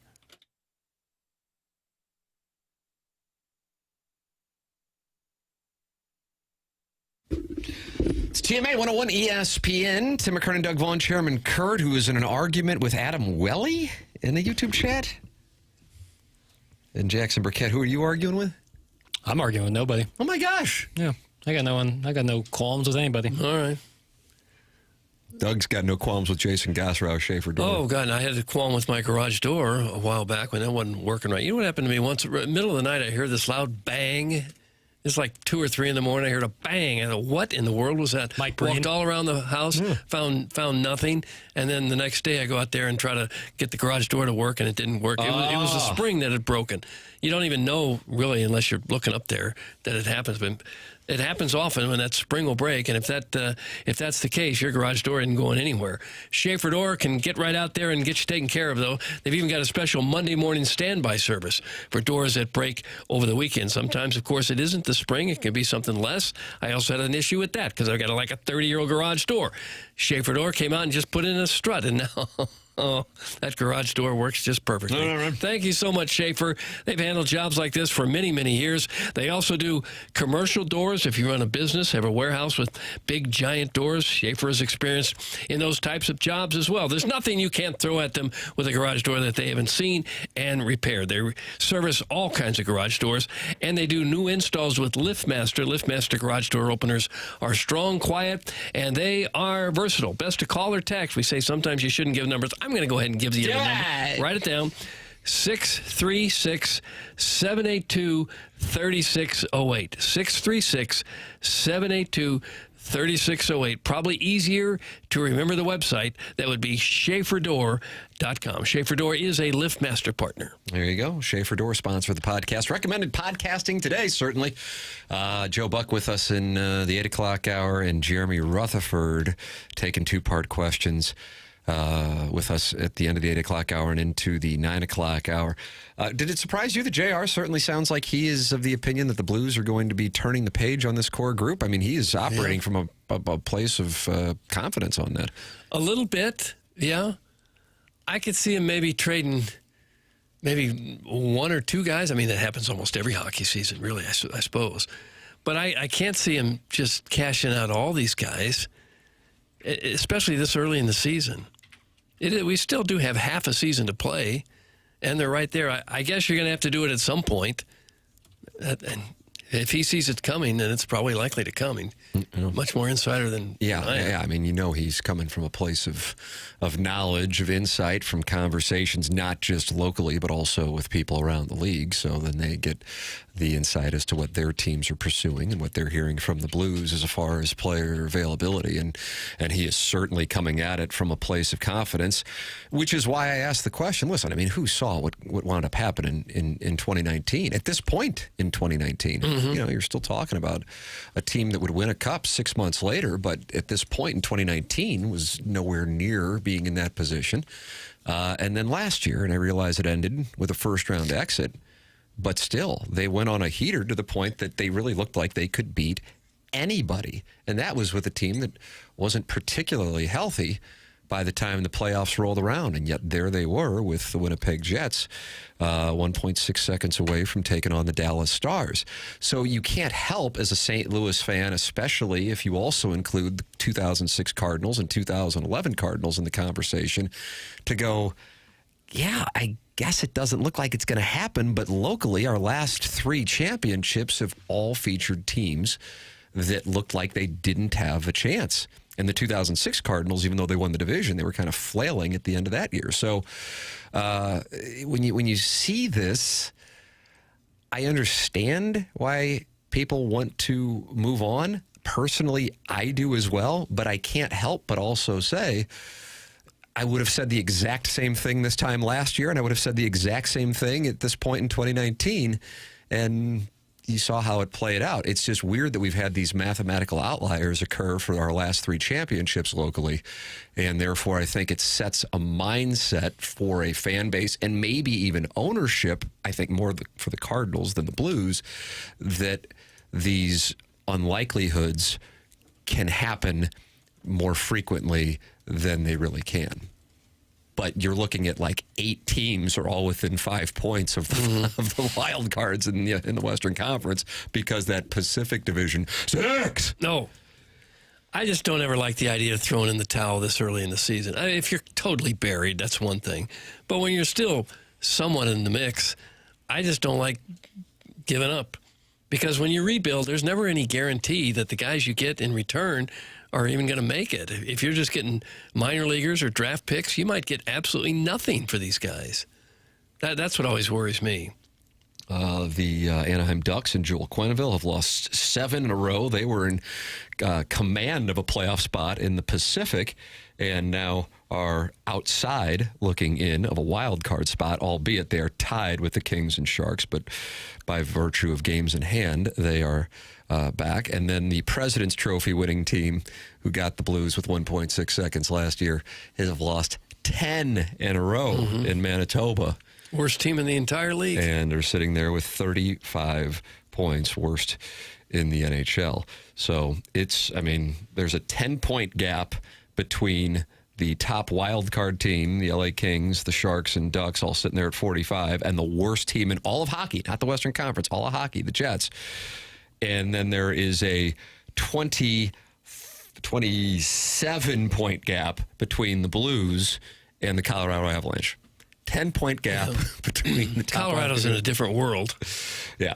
I mean, the Central as a whole is in a different world than the Western Conference because you have the Avalanche, Stars, and Wild, and then the drop-off when you look at the Pacific Division where, God, damn near anybody in that division could wind up winning it, maybe with the exception of the Flames and Canucks who have fallen behind. So with that all established, it is a mindset that I would imagine if they go out and have a great performance against the Blackhawks tonight, you sit there and go, okay, God, that's 3 in a row. We haven't seen that.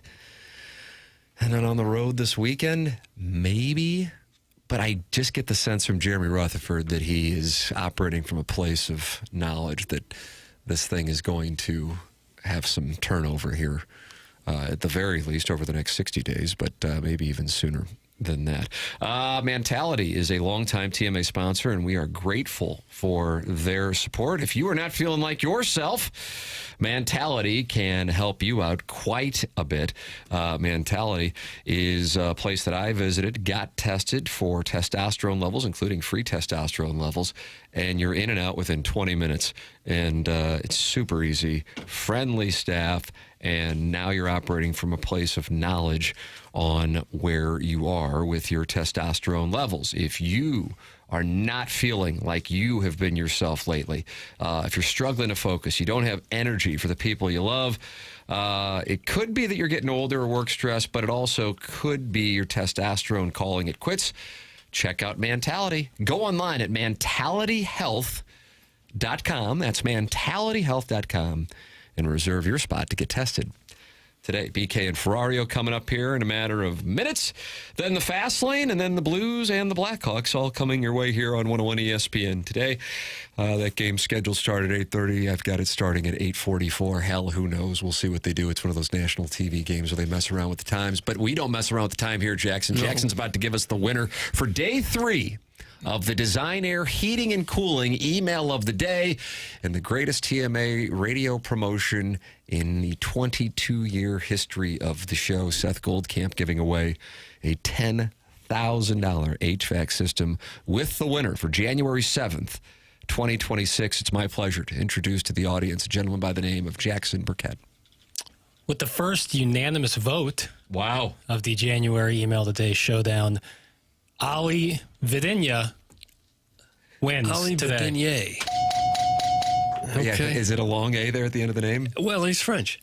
Ali Videnya has won the Design Air Heating and Cooling email of the day, and now tied with Carlos Spicy Wiener and the incel at the other end of the couch as we go into day 4. tomorrow. Chairman Kurt, any changes you're going to make in the filtering system now that you and Adam are sideways, and the wedding tackle and whoever else, Heiser House Hooligan, who I guess apologized to you? No. No changes at all. No. Okay. I have a great system. It's okay. It's on them. It's not on me. Seems to be working. We've had good emails every day. I think so. No, you're doing great work, Chairman. Thank you.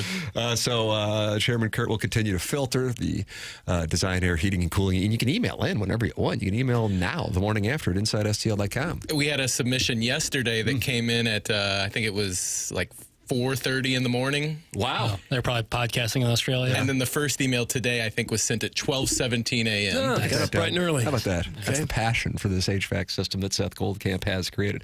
Dr. Brandon Pryor saved my teeth. I'll tell you that. My goodness. 100westdental.com. I was dealing with a situation a couple of weeks ago, emergency root canal. And, man, he was able to get me in to see an endodontist and saved the day. What an operation he runs. Great guy with a wonderful staff and world-class technology in the offices on Manchester in Baldwin. Online at 100westdental.com. No need for a phone call to get in. Just go online at 100westdental.com. And you can start working with Dr. Brandon Pryor and his team at 100 West Dental. No dental insurance, no problem. They have a membership plan that aids in the cost of dental work for those who don't have dental insurance. And if you mention my name, you get $1,000 off Invisalign at 100 West Dental. So if you're looking at Invisalign, go to 100westdental.com, give them my name, and you get $1,000 off Invisalign. Time for us to shut it down. For Jackson Burkett, for Chairman Kurt, for Martin Kilcoyne, for my brother Kevin, for Douglas Elvin Vaughn, I'm Tim McKernan. This has been TMA, presented to you by Brown & Crouppen on 101 ESPN and the TMA STL YouTube channel.